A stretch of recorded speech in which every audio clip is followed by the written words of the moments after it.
Robb Stark stood on the battlements of Riverrun, his wool cloak billowing behind him in a sudden gust of autumn wind. He gazed down at the slow, winding course of the Red Fork below as though its patient journey might offer insight into his own.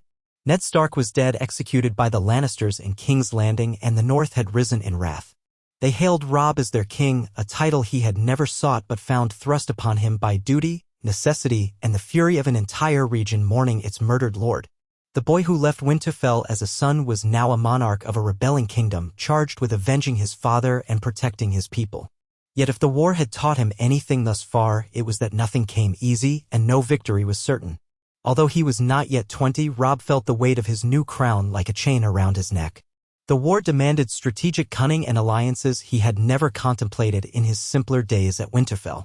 Walder Frey had demanded a marriage pact in return for crossing his bridge, and the Riverlords had united behind Robb only because of their shared hatred for the Lannisters.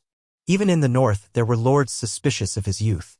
But necessity made strange allies, and his battlefield successes capturing Jaime Lannister at the Whispering Wood, outmaneuvering Tywin Lannister, and reclaiming Riverrun from a siege had proven he was more wolf than pup. That, however, was but the beginning. The Lannisters had countless resources, and even King's Landing, with its formidable walls and cunning courtiers, would not so easily yield if Robb simply marched south. Inside the great hall at Riverrun, the smell of roasted meat hung heavy on the air, mingling with the damp stone scent that had seeped into the fortress through weeks of siege. Lords and ladies gathered around tables, speaking in hushed tones. Every conversation was of war.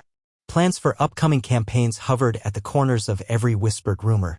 The clink of armor, the shuffle of boots on the floor, the occasional bark from a hound seeking scraps, these were the new notes in the music of Riverrun's daily life. Catelyn Stark stood at one of the tables with Brynden Blackfish Tully, leaning over a roughly drawn map of the Seven Kingdoms.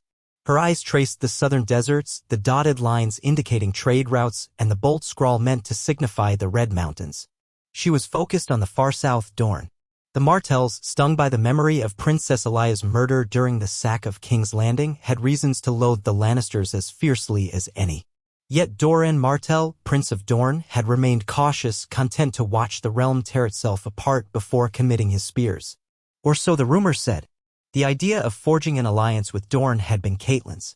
She had once seen how the Dornish chafed under the rule of the Iron Throne, how they held grudges for generations and took vengeance in slow, subtle ways. If there was a house as patient, as fierce, and as unwilling to forget a crime as the Martells, she did not know it. The Targaryens had not succeeded in subjugating Dorne through conquest. The Roynish had bent only through marriage and cunning.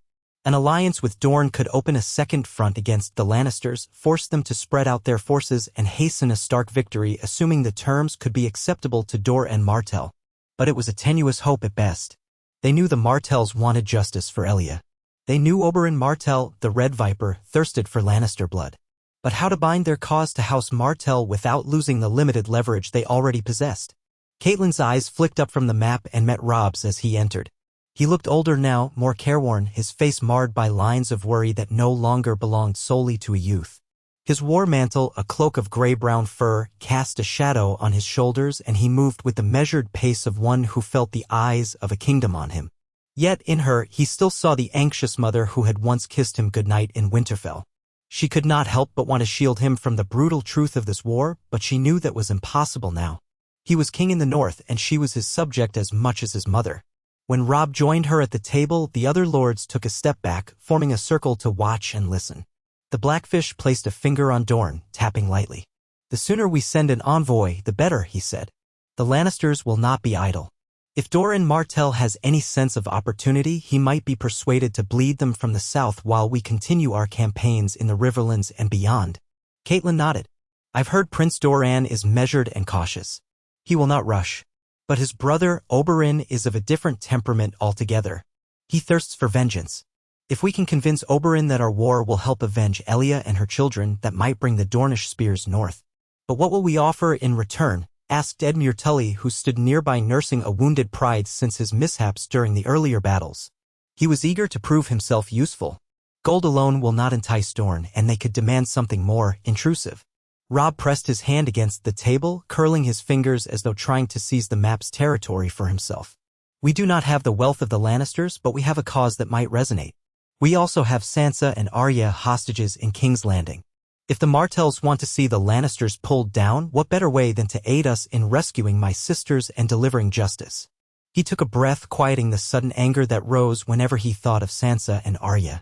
But more than that, we have a kingdom, the North, and I am not opposed to forging bonds of marriage or vow if it means delivering a final blow to our enemy.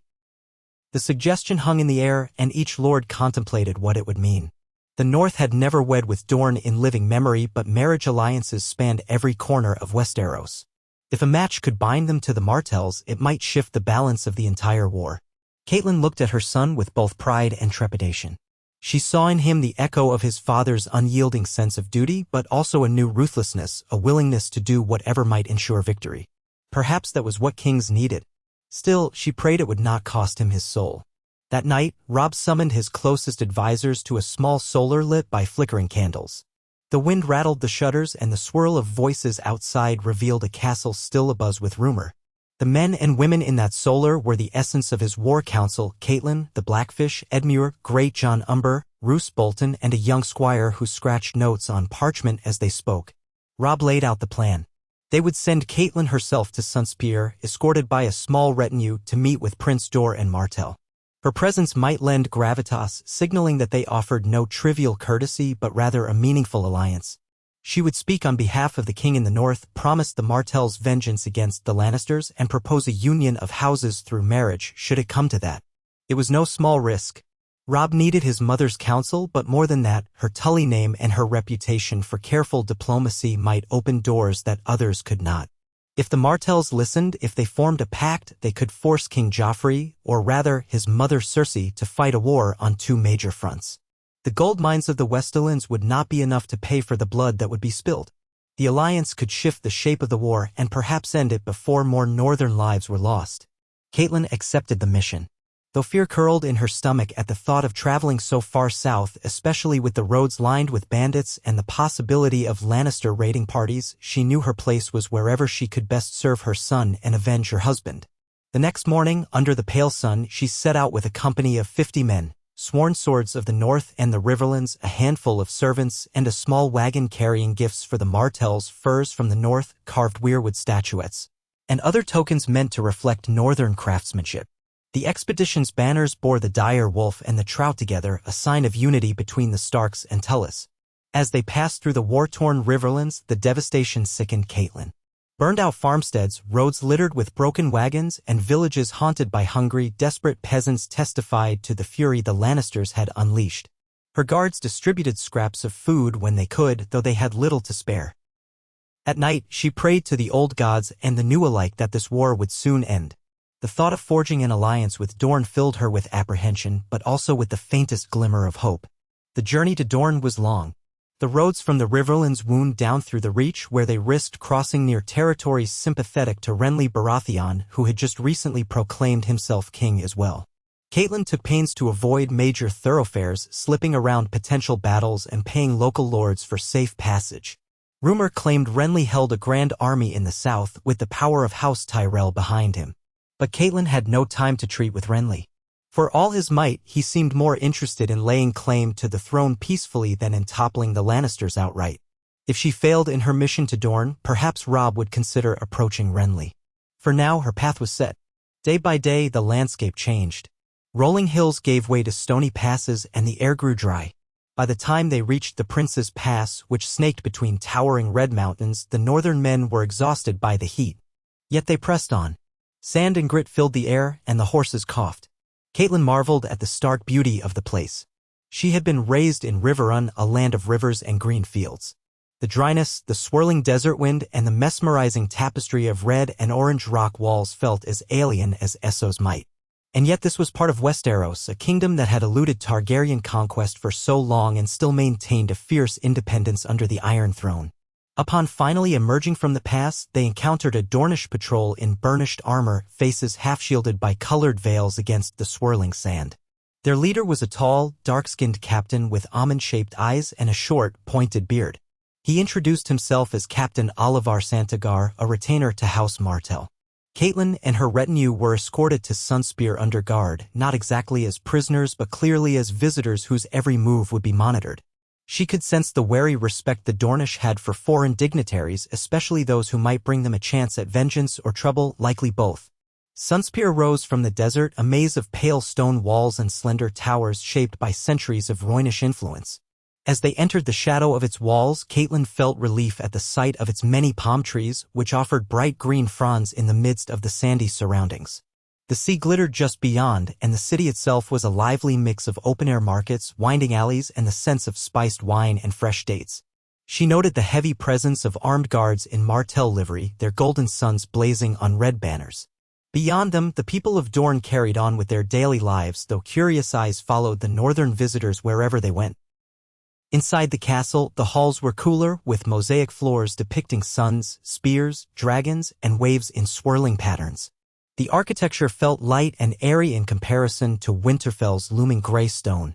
Servants guided Caitlin and her retinue to lavish guest chambers where they were given water and fruit. She had not tasted anything so refreshing in weeks. Yet she could not let her guard down. She knew that she would soon be summoned by Prince Doran, or worse, find herself kept waiting until her nerves wore thin. She was surprised, however, when after only a short rest, a page arrived to invite her to speak with Prince Doran Martell in the Water Gardens. She made her way there, flanked by 2 of her own men, and was led through a courtyard filled with orange and lemon trees, their fragrance almost intoxicating. In the center stood a fountain that spilled water into a gleaming pool. A tall, broad-shouldered man stood waiting, dressed in flowing Dornish robes of burnt orange, leaning lightly on a cane. He had a close-trimmed beard flecked with silver, and he regarded her with dark, reflective eyes. "Lady Stark," he said, inclining his head. "Or should I call you Lady Tully? I suppose you are both." Caitlin curtsied. "Prince Doran, an honor to be received by you. I bring greetings from my son, Robb Stark." Doran's expression was guarded. "Yes, your son. The new king in the north, if whispers are to be believed. You have traveled far. The roads are dangerous these days." "They are," she admitted. "But we come bearing words of alliance, Prince Doran. An alliance that would be to our mutual benefit." His gaze lingered on her as though weighing her sincerity. "Indeed. Your son's cause has raised eyebrows in Sunspear. We have heard that the young wolf has not yet been bested in battle.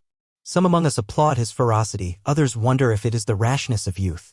Before Caitlin could respond, she heard footsteps behind her, and she turned to see a figure she recognized from rumor and description, Prince Oberyn Martell, the Red Viper. He was somewhat younger than Doran, lean with a quick grace about him. A sardonic smile curved his lips, and he wore a loose silk shirt unbuttoned at the neck, revealing some brown skin. When he smiled, it was with a hint of menace, but there was also a roguish charm in his eyes. "Lady Stark," Oberyn said, stepping up to stand beside his brother. "You do us an unexpected honor." She dipped her head again in greeting. "Prince Oberyn, I am here because we share a common enemy. The Lannisters have wronged both our houses beyond measure." Oberyn's smile faded, replaced by something darker. "Common enemies often make common friends." "Often, but not always." Doran tapped his cane on the ground. "We Dornish do not forget easily, Lady Stark. My sister, Elia, and her children were murdered. They say it was Gregor Clegane who wielded the blade, but we know who commanded it. The realm knows. Yet the Iron Throne has never seen fit to punish Tywin Lannister for that crime." Caitlin took a breath. "My lord, we cannot undo the past. But we can shape the future. My son, Robb Stark, will bring Tywin Lannister to justice if he must burn every last gold mine in the Westerlands. We do not ask you to bend the knee to us. We seek an alliance of equals. When the Lannisters fall, we will see that justice is done. If you stand with us, if you march your armies north to threaten the capital or the Westerlands, we can ensure the Lannisters cannot stand." Oberyn glanced at Doran, then spoke again. "Allies, then? Suppose we agree. Suppose the Dornish spears march and we meet your young wolf in victory. What is in it for Dorne beyond the fall of the Lannisters and the fleeting satisfaction of revenge?" She braced herself to speak carefully. "We offer trade and prosperity with a free north. My son will proclaim your independence if that is what you desire, or an alliance that respects Dorne's customs and laws. He is not interested in binding anyone to a crown that does not wish for it. However, we do need men and resources to fight. And if it is required, marriage bonds are not out of the question. Should your family wish to forge a blood tie with House Stark, the young wolf will not spurn that possibility." Doran's expression remained composed. Oberyn, however, could not hide a flicker of interest. "Marriage? You would wed your son to one of our women, or perhaps your daughter to one of our princes?" My daughters are hostages in King's Landing, Catelyn managed, struggling to keep her composure. Sansa and Arya are captive. If we succeed, we hope to free them.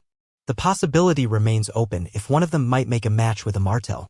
Or perhaps my son if he can be persuaded. All matters for negotiation. But we must stand together or the Lannisters will pick us off one by one. Oberyn looked as though he could taste the blood of his enemies already.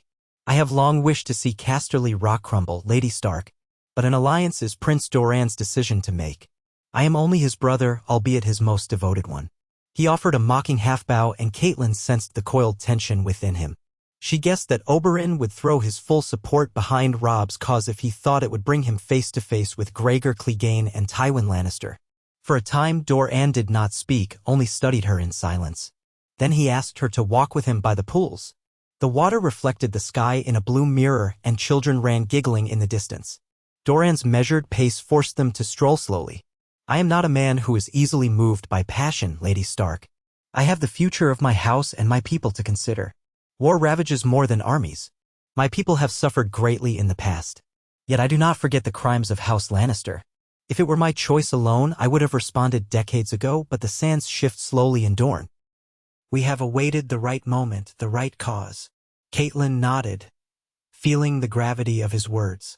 We ask you to consider this alliance, Prince Doran. We understand it is a difficult decision.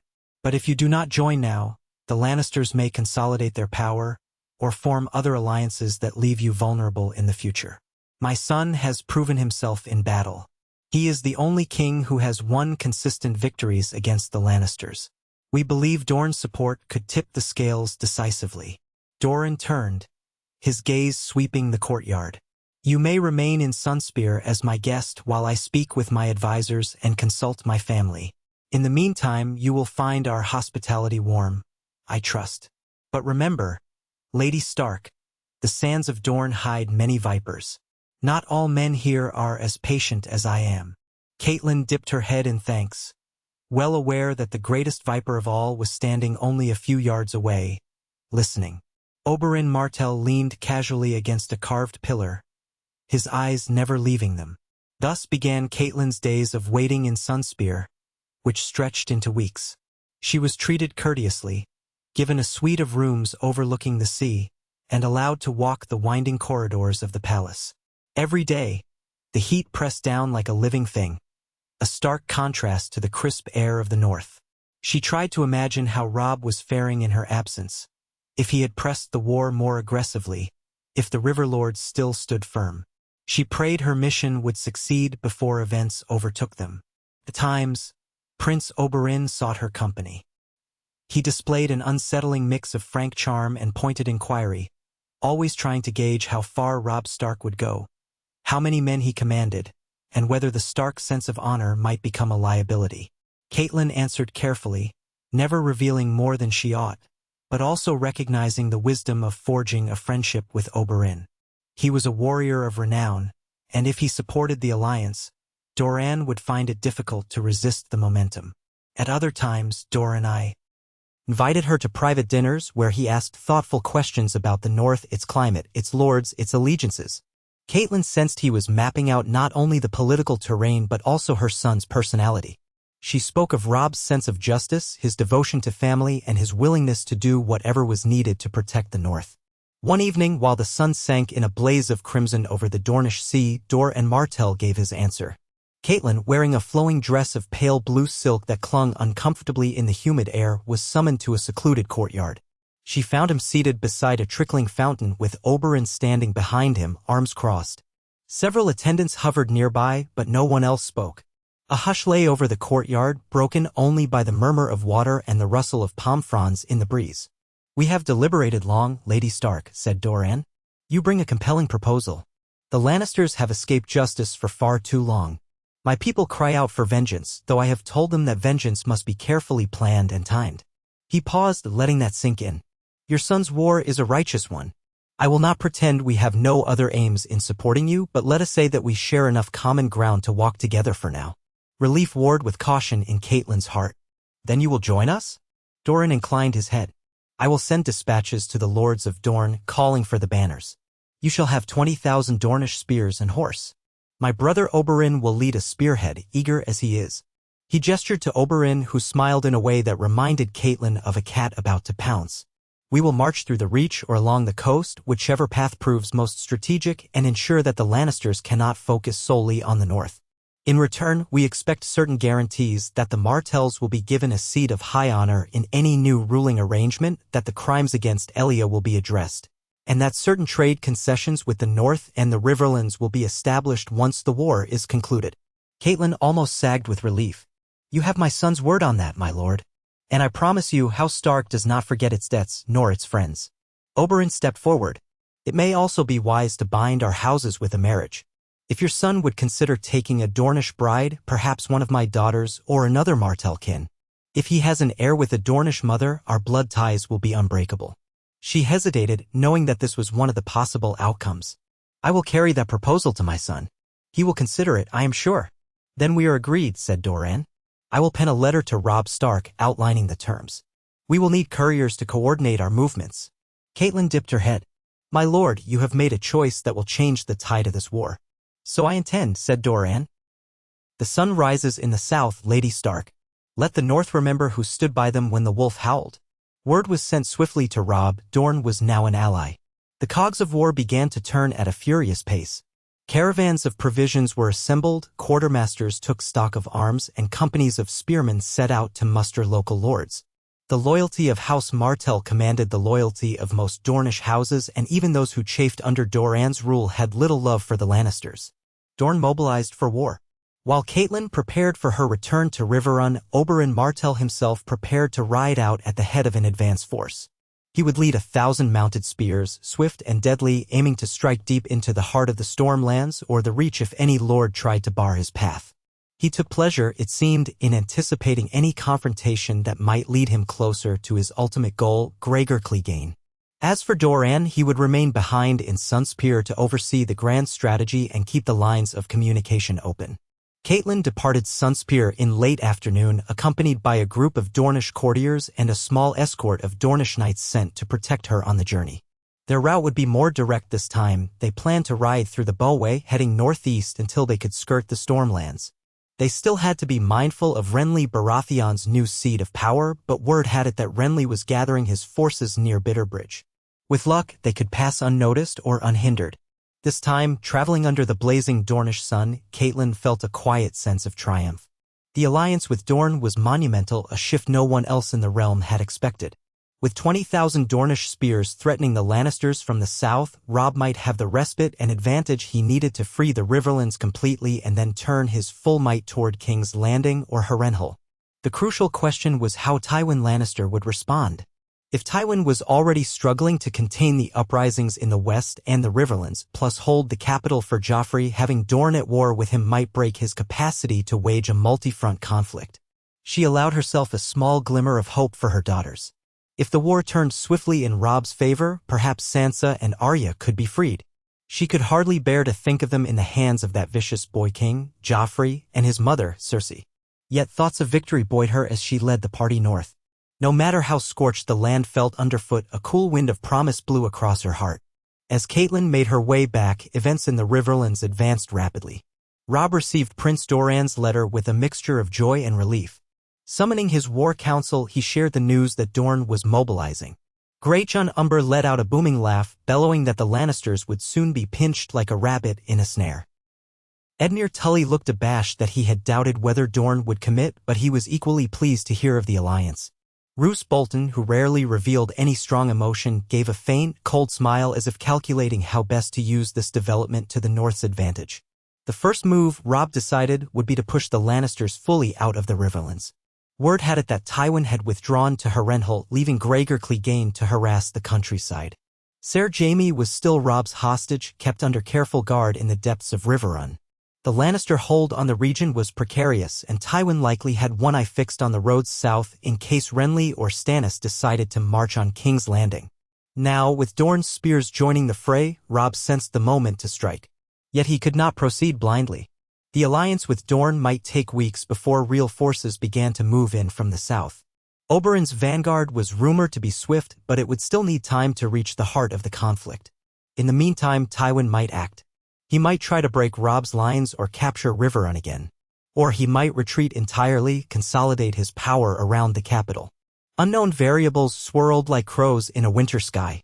Robb made his decision. The king in the north would advance deeper into Lannister territory, seeking to draw Tywin out or force him to defend his lands. If Tywin tried to strike at Robb in the west, Oberyn's army would tear into the Crownlands from the south. If Tywin instead moved south, Robb could push forward, perhaps even threaten Casterly Rock. It was a bold plan, but bold plans had worked for him before. He sent dispatches to the various riverlords, calling them to muster at Riverrun. The Tully banners fluttered alongside the Starkwolf, and men came willingly, flush with the taste of recent victories. Every hearth and hamlet in the Riverlands burned with hatred for the Lannisters, whose raiders had pillaged their homes. They wanted vengeance, and Robb was the best chance they had of securing it. Meanwhile, the Lannisters were not idle. Tywin Lannister, entrenched in the haunted expanse of Harrenhal, brooded over the letters arriving from King's Landing. Cersei demanded that he send forces to protect the city. Joffrey was on the throne, but many whispered that a single well-placed army could send the Boy King fleeing. Varys, the Spider, had reported that Dorne was mustering an alliance with the Starks, they said. Tywin's fist clenched at that. He had always known the Martells would not forget Elia, but he had hoped Doran's caution would keep them out of this war. Now Oberyn Martell would ride, and Tywin Lannister could guess precisely whom the Red Viper sought. If Tywin had any illusions about the Martells, they vanished that day. In Tywin's war council, Ser Gregor Clegane loomed with his monstrous stature, breathing heavily like a bull ready to charge. Roaring in a deep voice, he clamored for the chance to cut down the Stark pup on the battlefield. Yet Tywin was no fool. Charging headlong at Robb Stark had already cost him Jaime. They needed cunning, not blind fury. Perhaps a decisive blow at the capital of the North, Winterfell, would force Robb to withdraw his armies. But that route was long, and the Greyjoys haunted the western seas. There was also the matter of the Tyrells, who had allied with Renly Baratheon. The realm was fracturing, each corner sprouting a new king. Tywin considered the possibility of forging his own alliance. Could he bring Renly to heel with a marriage arrangement? Was there a way to keep the Dornish out of the war by offering them something greater? But it appeared that House Martell's hatred was too deep and their pride too fierce. Dorne had committed, and Tywin's letter offering possible restitution and gold was returned unopened. The lines were drawn. The war that followed was a swirling mosaic of skirmishes, forced marches, burning villages, and alliances tested by blood. Word of Oberyn Martell's swift columns poured in from the south. The Red Viper moved through the Stormlands, ignoring Renly Baratheon's calls for parley, and used cunning mountain passes to avoid direct confrontation with the Tyrells. He pressed east, threatening to pierce the Crownlands, which forced some of the royal loyalists to call for Tywin's aid. Meanwhile, Robb Stark advanced westward, crossing the Red Fork with a massive host of Northmen, Riverlanders, and knights sworn to House Tully. Lords Karstark and Bolton each led a sizable portion of the host. Karstark fought with vengeance in his eyes for the death of his sons at the Whispering Wood. Bolton commanded a disciplined, silent force that made some uneasy, but they were undeniably effective. The Great John was at Robb's side, a boisterous presence that no foe could intimidate. Day by day, they pressed deeper into Lannister territory, capturing small keeps and scattering local bannermen loyal to Casterly Rock. Tension crackled through every campfire conversation. Where was Tywin? Where would he strike? It was not long before Tywin tried to catch them off guard. He abandoned Harrenhal in a rush, dividing his forces to create confusion. One contingent, led by the Mountain, raided supply lines behind Robb's main host, trying to starve them out. Another, under Tywin himself, circled northward, hoping to catch Robb between two Lannister pincers. Yet Robb had scouted well. He had ravens from loyal villages and scouts who rode tirelessly to track the Lannister movements. He adjusted his strategy quickly, splitting his forces just enough to harass Tywin's supply lines in turn while keeping his main strength intact. The battles that followed were bloody but inconclusive. Castles changed hands, small villages burned, and hundreds died. But it was not the decisive clash either side craved. Through it all, Catelyn Stark traveled between armies, carrying messages and negotiating local truces. She longed for her daughters, worried for her son's safety. And yet she found a strange pride in seeing how the northern lords rallied behind Robb's authority. The boy was becoming a true king in their eyes. Even the cynical Roose Bolton followed orders with a veneer of respect. Catelyn could see that fear and admiration drove men to follow the young wolf. She hoped it would be enough. Further south, Oberyn's vanguard cut through Crownland's farmland. Whenever he clashed with the king's loyalists, he crushed them swiftly, leaving behind a trail of dread. His personal vendetta against the Lannisters fueled his aggression. At one battle near Wendwater, Oberyn reportedly challenged 2 knights of the king's guard to single combat after cornering them in a retreating column. He slew them both, or so the tale said, though rumors grew like wildfire around his exploits. The effect on the local garrisons was chilling. Many fled at the mere sight of the Dornish banners. King's Landing itself found itself more isolated, with fewer routes for supplies and reinforcements. Cersei Lannister raged within the Red Keep, sending raven after raven to Tywin, demanding protection. Joffrey crowed about punishing traitors, but his commands rang hollow when so few loyal troops remained in the city. Yet House Martell did not act alone. Doran's instructions were careful and measured. He wanted to avoid a siege of King's Landing unless absolutely necessary, wary of repeating the sack that had taken Elaya's life. But Oberyn had other ideas.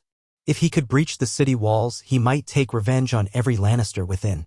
His temper and ambition sometimes conflicted with Doran's caution. In the end, Oberyn pushed as far as he dared without assaulting the walls outright. He harried any Lannister or Crown loyalist he could find outside the city, cut off the roads, and waited to see if Tywin would show himself. Meanwhile, Tywin Lannister raged. In a furious missive, he ordered the Mountain to crush the Riverlands once and for all, to burn any village that showed disloyalty.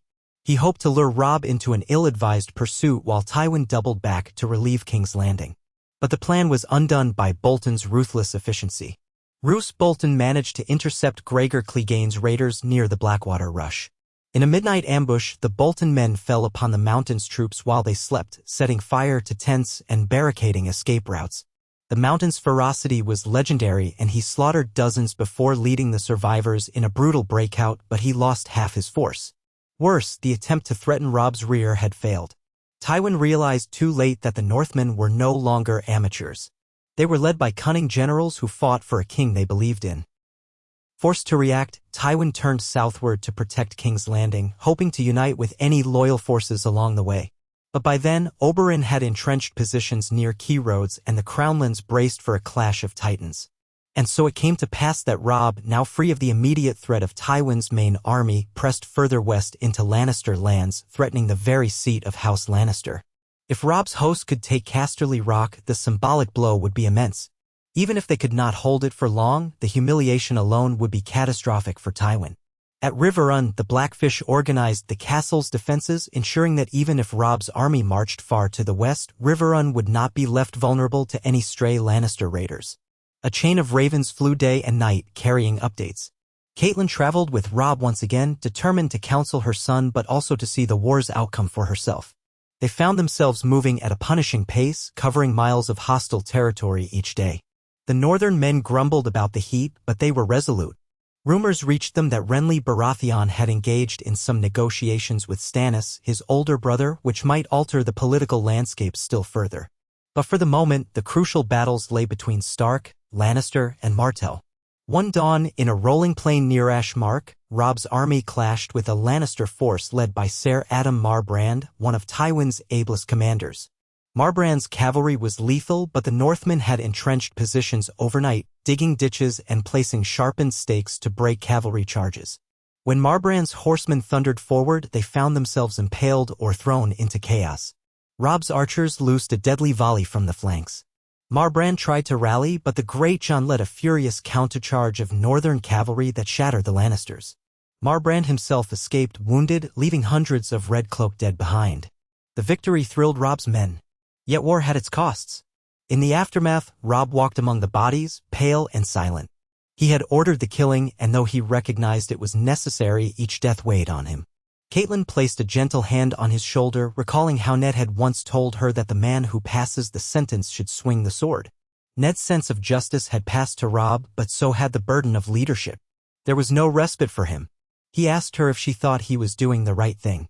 She replied that he was fighting for their family, for their home, and for justice. If that was not right, she did not know what was. Not long after that battle, a raven arrived bearing news from the south. Oberyn had engaged Tywin Lannister on the King's Road near Rosby.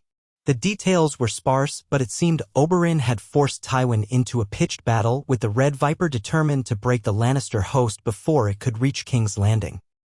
Another letter arrived shortly after from Dorne Martell in Sunspear, imploring Robb to press his advantage in the west if Oberyn succeeded in pinning Tywin down. It appeared the war was about to reach a crucial turning point. In the days that followed, the tension was excruciating. Robb's banners flew proudly as he advanced closer to Casterly Rock, capturing small Lannister castles and receiving the fealty of lesser lords who saw the writing on the wall. But would Oberyn hold Tywin in the south? If Tywin won a victory, he could suddenly appear in the west, or worse, break through to King's Landing to reinforce the crown.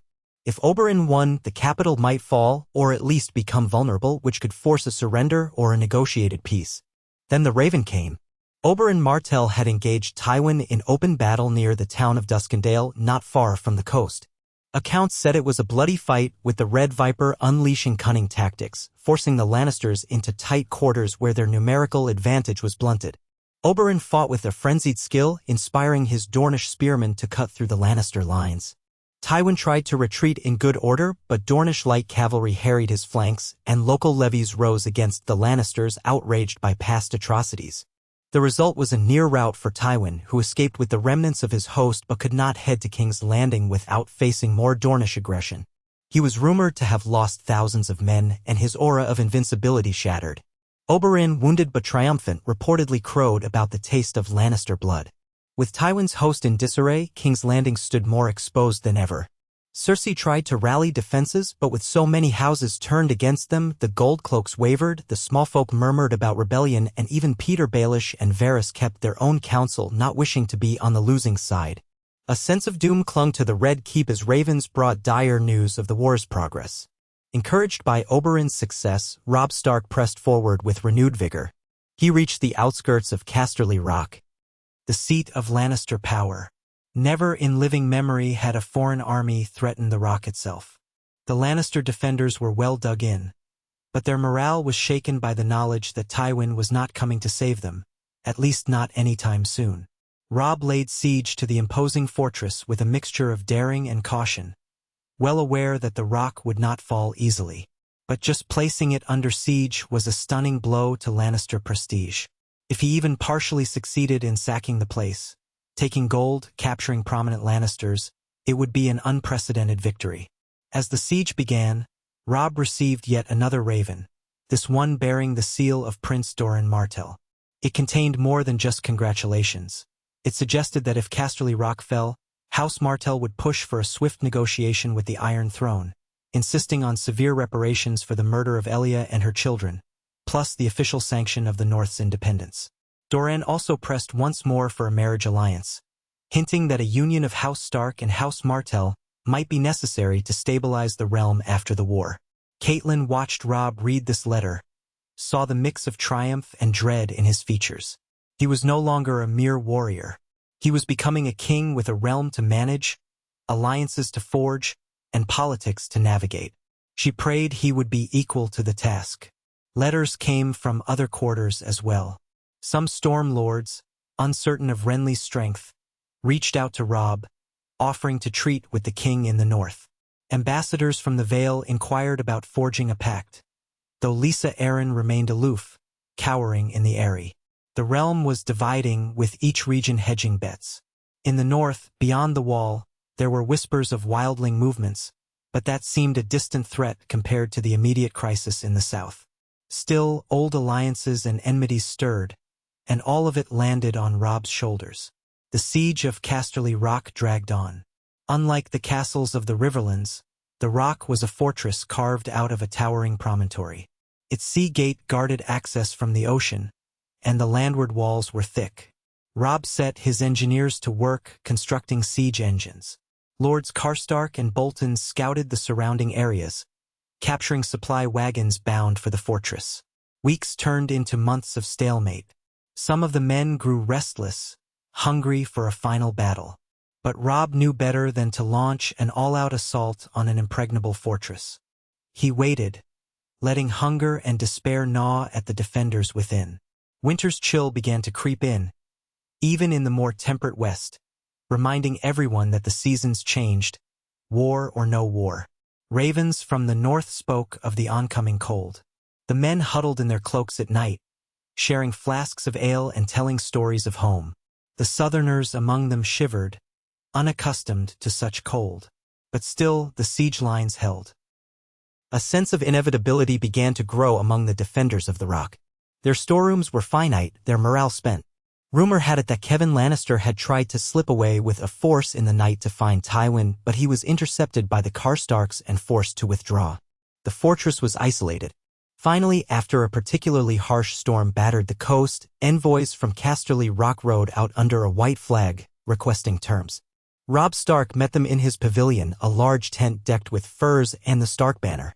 He wore a simple breastplate and the crown of the king in the north, an iron circlet set with small runes. The envoys were haggard but still proud, reminding him that the rock had never fallen in open war.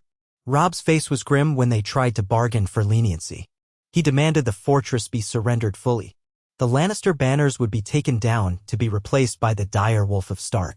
The garrison would be allowed to leave, but only after yielding all arms and valuables. Those who remained would serve under new stewards. If Tywin Lannister wished to reclaim his seat, he would have to fight his way through. There was little the defenders could do but accept. And so, in a moment that would become legendary in northern songs, the gates of Casterly Rock were thrown open. Robb Stark, king in the north, rode into the outer ward beneath the proud arches of House Lannister's seat, flanked by his bannermen carrying the direwolf banner high. The gold lions were hauled down, replaced with the gray wolf. Soldiers marveled at the sight, some spitting on the ground to show their contempt for Lannisters. Others simply stared in awe at what they had accomplished. Inside the fortress, Robb established a provisional command, seizing the treasury and instructing his quartermasters to account for everything of value. They found caches of gold and silver, arms and armor, tapestries that illustrated centuries of Lannister rule. Robb ordered them catalogued, with the intention of using some as bargaining chips in future negotiations or distributing them to those whose lands had been ravaged. The fact that he now held the rock, Tywin's ancestral seat, was as potent a statement as any he could make. The news raced across the realm like wildfire. The mighty Lannisters had lost their fortress to the young wolf. When Tywin learned of the fall of Casterly Rock, he roared in fury. Still licking his wounds from his defeat by Oberyn, he raged that the entire realm would burn for this insult. But the realm was not in a giving mood. King's Landing was on the brink of chaos, with riots in the streets over food shortages. Renly Baratheon camped near the city with a massive Tyrell host, half scheming, half preening. Stannis lurked on Dragonstone, plotting his own moves. Oberyn Martell's forces had entrenched themselves in the Crownlands, vowing to kill Tywin if he dared approach. The Lannister network of alliances was crumbling. Their storied gold could not buy them out of every corner of disaster, and the might of Casterly Rock now lay in Stark hands. In the weeks that followed, negotiations began in earnest. Doran Martell insisted on receiving Tywin Lannister's formal confession to the crimes against Elia, as well as massive reparations. Robb Stark demanded the release of his sisters, the recognition of the king in the north as a sovereign realm, and war reparations for the Riverlands. Tywin refused at first, spitting curses at those demands. But as time passed, he found fewer and fewer allies. Kevan Lannister urged him to see reason. Jaime remained a hostage at Riverrun, and word came that the small folk in Lannisport were rebelling against the taxes used to fund a war that had now lost them their seat.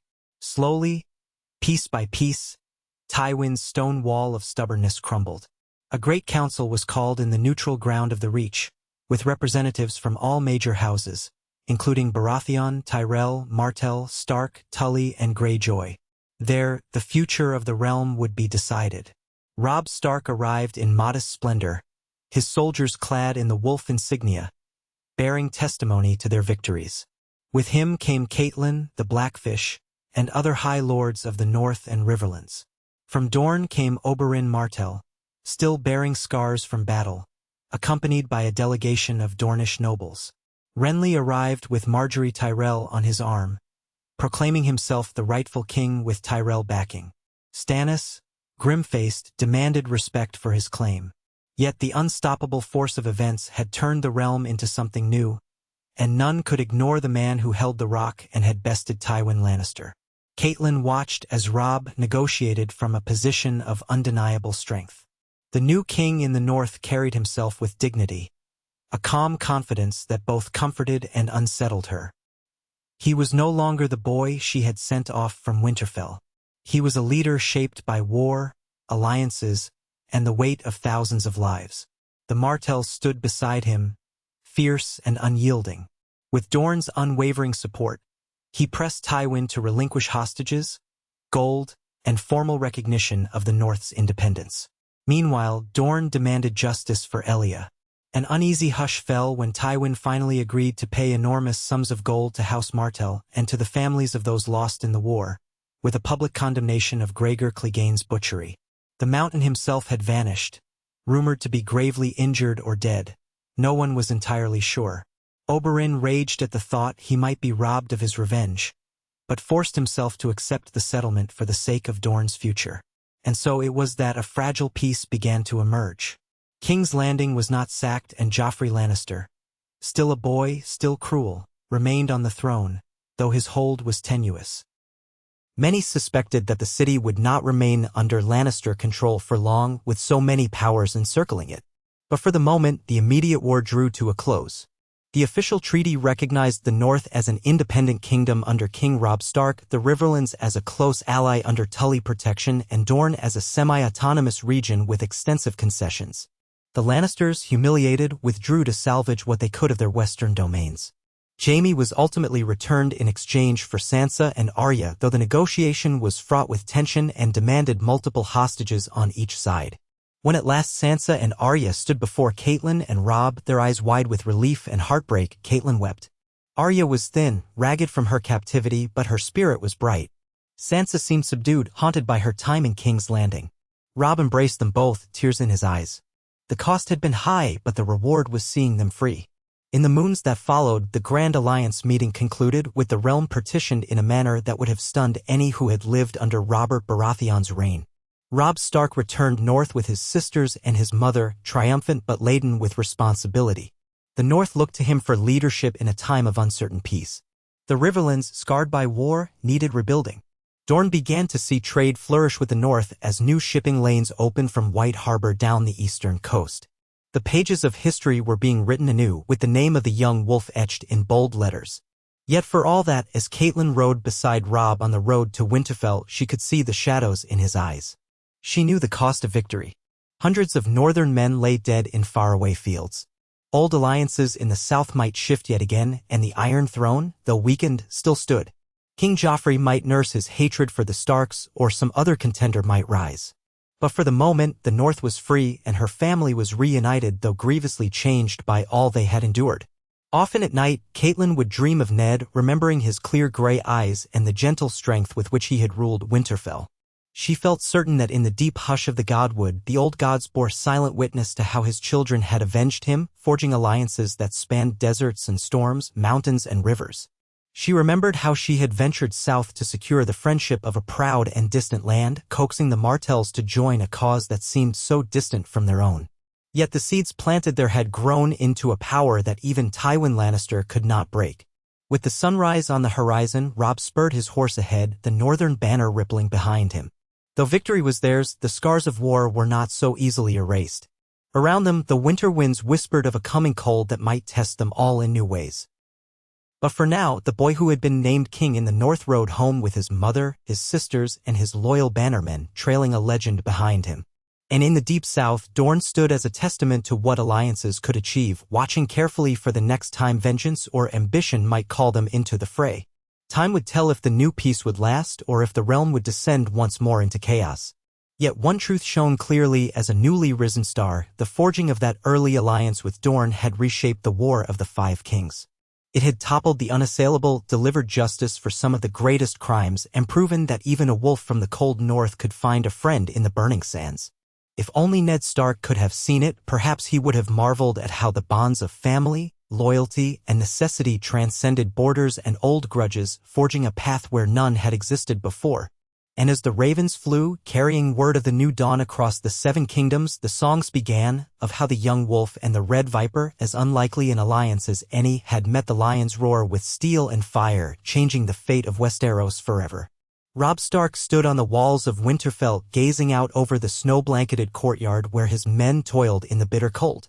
The North had reclaimed its ancient seat with scarcely a drop of blood, for Roose Bolton's garrison held it on Robb's behalf, awaiting his return from the war-torn south. Yet despite the sense of triumph that came with riding through the great gates of his ancestral home, Robb felt more the weight of a king's burdens than the elation of a returning son.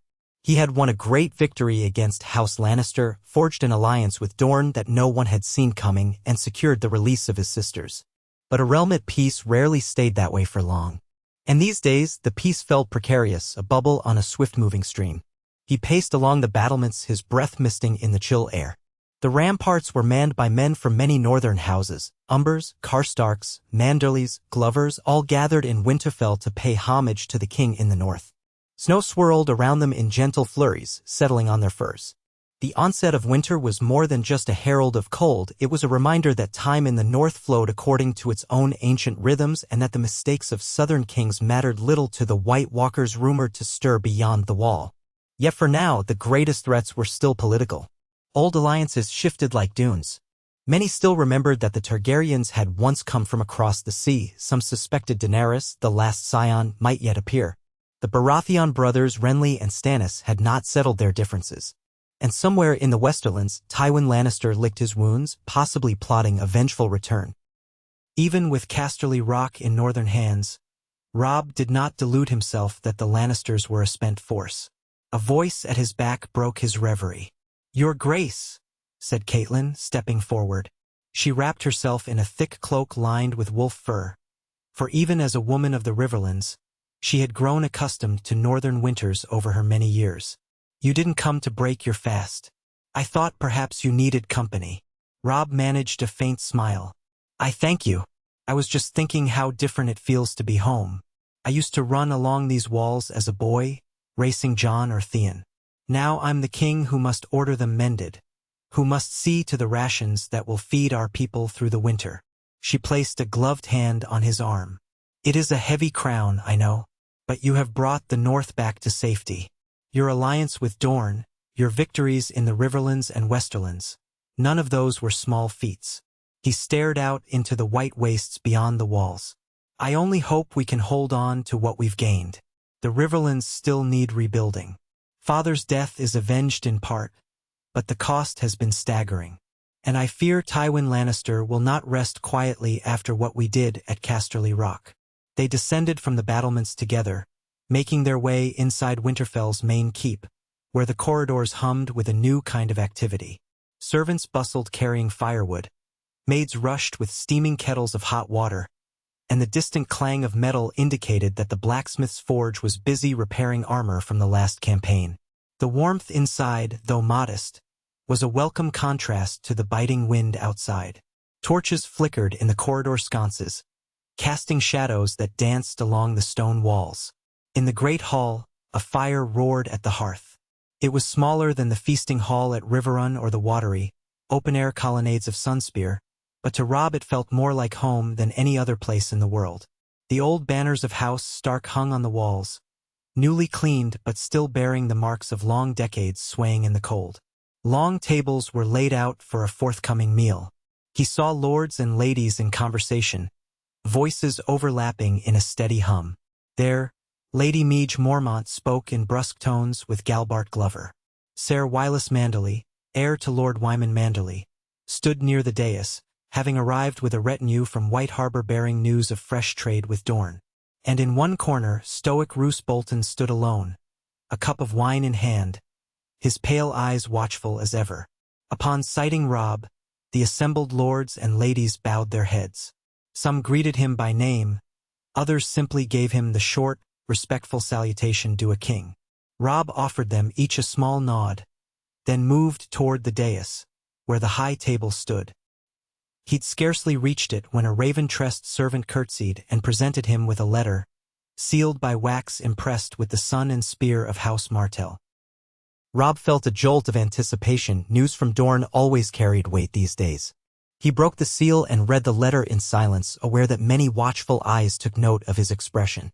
Catelyn, standing beside him, asked quietly, "What does Prince Doran say?" Robb's brow furrowed. "He writes that Tywin has dispatched envoys to Sunspear, seeking to bargain. It seems Tywin hopes to peel Dorne away from me with offers of gold and apologies, or so Prince Doran suspects." A murmur of discontent swept the hall. Great John Umber, seated near the hearth with a roasted haunch of mutton in hand, let out a great rumbling laugh. The Golden Lions never give up, do they, my king? But the Martells are not fools. They will remember who spilled their blood. Roose Bolton raised his voice softly from the corner. Indeed. But Doran Martell is cautious. We have reason to trust him, yet gold can sway even the proud. We must remain vigilant. Robb's mouth tightened. He remembered the months his mother had spent in Sunspear, forging the alliance that had tipped the war's balance. He remembered Oberyn Martell's triumphant letter describing the rout of Tywin's forces. Dorne has more reason to hate the Lannisters than we do, if that's possible. I doubt Prince Doran will be swayed by empty words. Still, Tywin's cunning is legendary. We should prepare for the possibility of betrayal. Catelyn touched his arm. Then let us make sure our alliance remains strong. What if we accepted that marriage alliance with Dorne that Prince Oberyn mentioned before? You are not yet bound by any vow, Robb. A match could seal the bond permanently. At that, a hush fell among those who overheard. The thought of Robb Stark marrying a Dornish princess or lady had been whispered about for some time, but it was never made a certainty. Robb had once considered other political matches. Walder Frey's demands had left a bitter taste in his mouth, and he'd learned that alliances of marriage could be precarious. But forging blood ties with House Martell might ensure that Tywin could never seduce the Dornish to his cause. Robb inhaled slowly, thinking of his father's lessons on duty.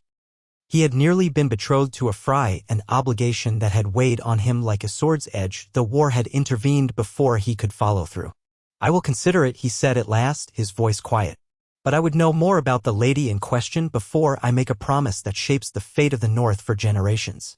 In the days that followed, ravens flew between Winterfell and Sunspear with unusual frequency, bearing polite inquiries and cautious negotiations.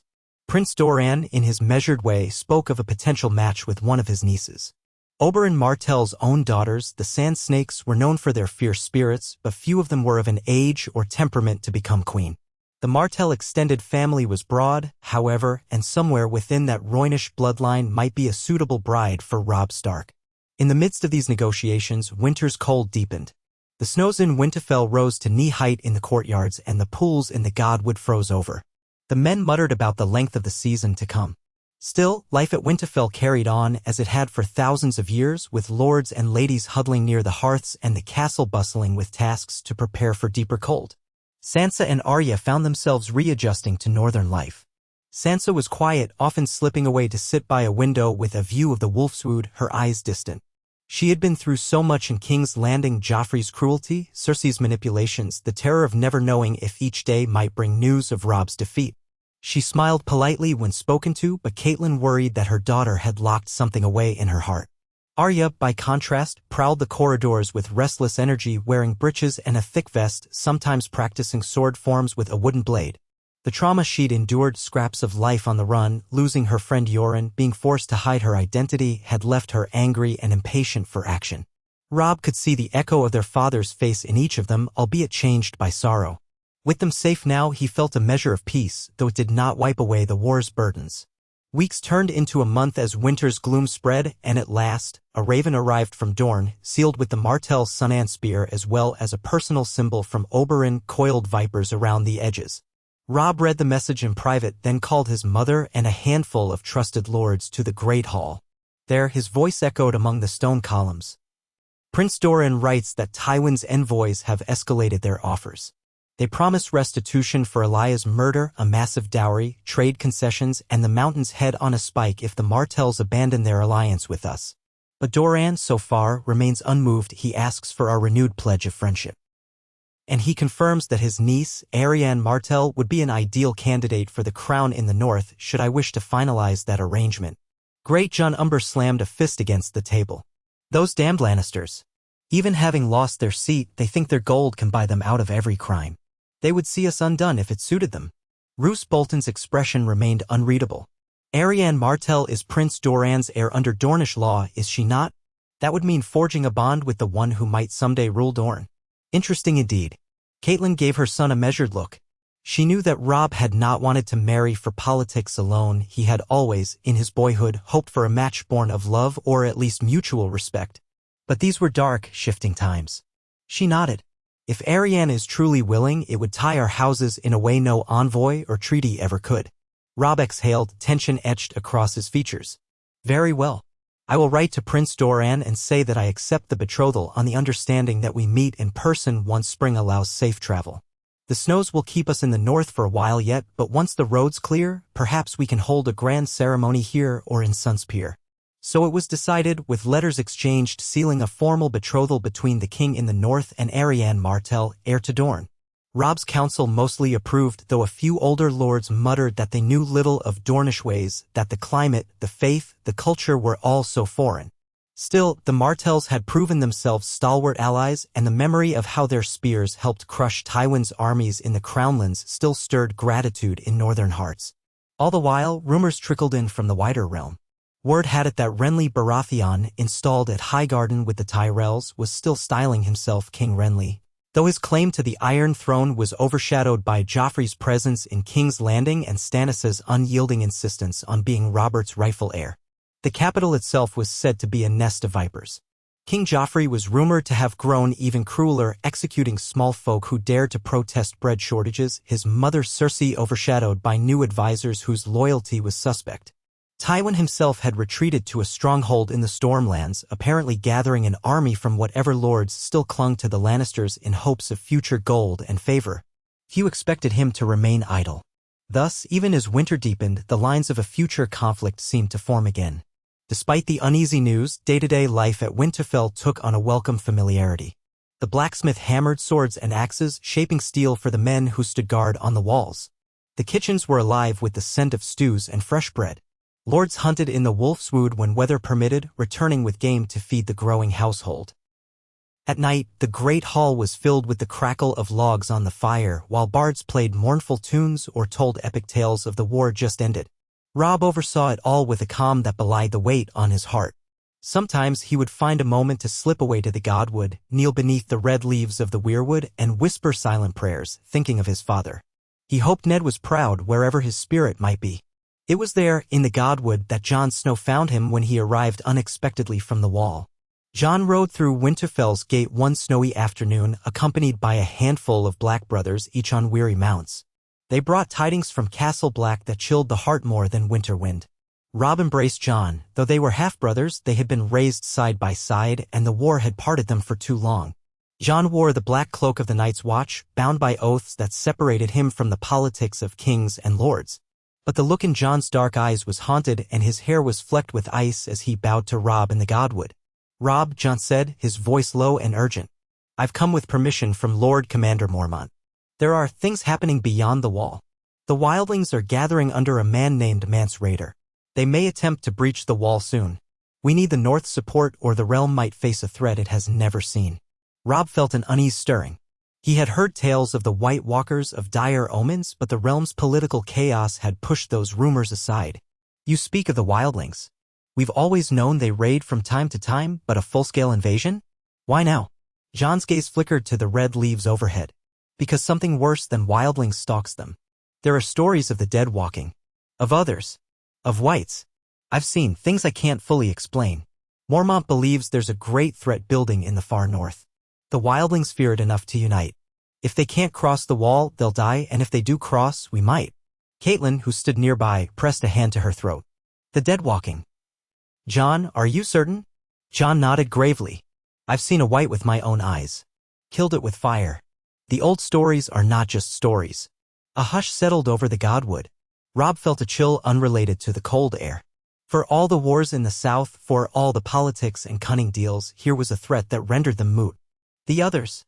If the legends were true, they had not been seen in thousands of years. Some said they were myth invented to scare children. But Jon's grim face suggested otherwise. Robb glanced at the black brothers who had come with Jon. They looked exhausted, as if they had ridden day and night, and their eyes were hollow with fear. Robb exhaled, a cloud of white in the crisp air. "You have my word, Jon. The North will not abandon the Night's Watch. We may be a separate kingdom now, but you are still of our blood and bone. Whatever help you need, we will provide."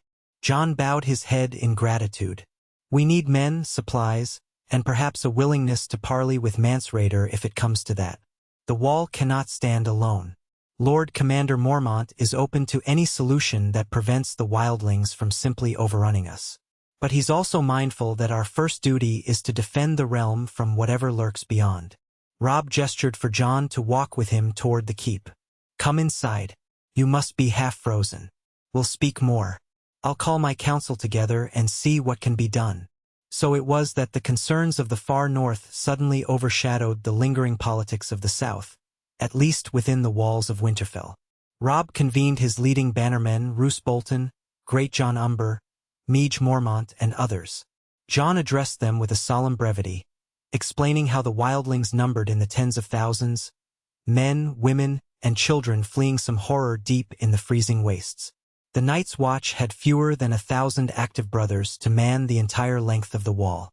They needed reinforcements either from the north or from across the realm.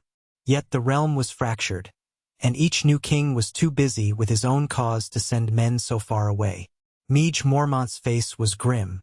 "My brother commands the watch. If he says the threat is real, I believe him. We bears do not doubt the word of our own." Great Jon Umber let out a growl. "If there are thousands of wildlings, we'll need every spear we can get from the north. The question is, do we have them to spare, what with Tywin Lannister still at large?" Roose Bolton's cool voice cut through.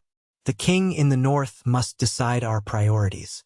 Winter is upon us, and if the wall falls or the wildlings pass it, nowhere south will be safe. On the other hand, if we divert too many troops, Tywin might see a weakness and strike at us again." Robb drummed his fingers on the wooden table, the candlelight illuminating the tension in his jaw. "I swore to Jon that I would not abandon the watch. The North's independence means nothing if our northern border collapses. As for Tywin, he's cornered, his seat lost, and forced to scramble for alliances. I suspect he'll wait for spring before risking any major campaign. Let us send some men to the wall, volunteers from each house, perhaps. We can also send supplies to help the watch endure the winter. But I want to keep enough strength here in Winterfell to guard against any southern incursion. The realm's problems are not done with us." With that plan tentatively agreed upon, ravens took flight again. Some soared to the Dreadfort, the Last Hearth, Bear Island, White Harbor, calling for companies of volunteers to reinforce the Night's Watch. Others were sent to Sunspear, informing Prince Doran Martell of a new threat that might overshadow even the Lannisters. Robb was not certain how the Martells would react, but he hoped that their alliance might extend to the real war that was coming. If the dead truly marched beyond the wall, all living men would need to stand together. In the meantime, the great wedding that would bind House Stark and House Martell loomed in the near future. A flurry of letter-writing commenced as both sides planned how and where the ceremony would take place. Doran expressed a desire to see it in the south, where the warmth could accommodate guests from across the realm, but winter conditions made travel perilous. Ultimately, they decided that once the roads partially cleared in the southwestern routes, likely in early spring, Arianne would journey north, accompanied by a formidable retinue of Dornish knights, advisors, and servants, braving the cold for the sake of forging this powerful union. In a realm still reeling from war, the notion of a grand royal wedding stirred excitement. It also stirred tension, for many a southern lord sneered at the idea of a Dornish princess becoming queen in the north, and many a northern lord murmured at the foreign ways she would bring. Robb tried to quell these misgivings in his council, reminding them that Dorne had proved a loyal friend when all others had either sided with the Lannisters or abstained from aiding them. As the short days dragged on, letters arrived bearing more dire tidings. The Greyjoys had begun raiding again.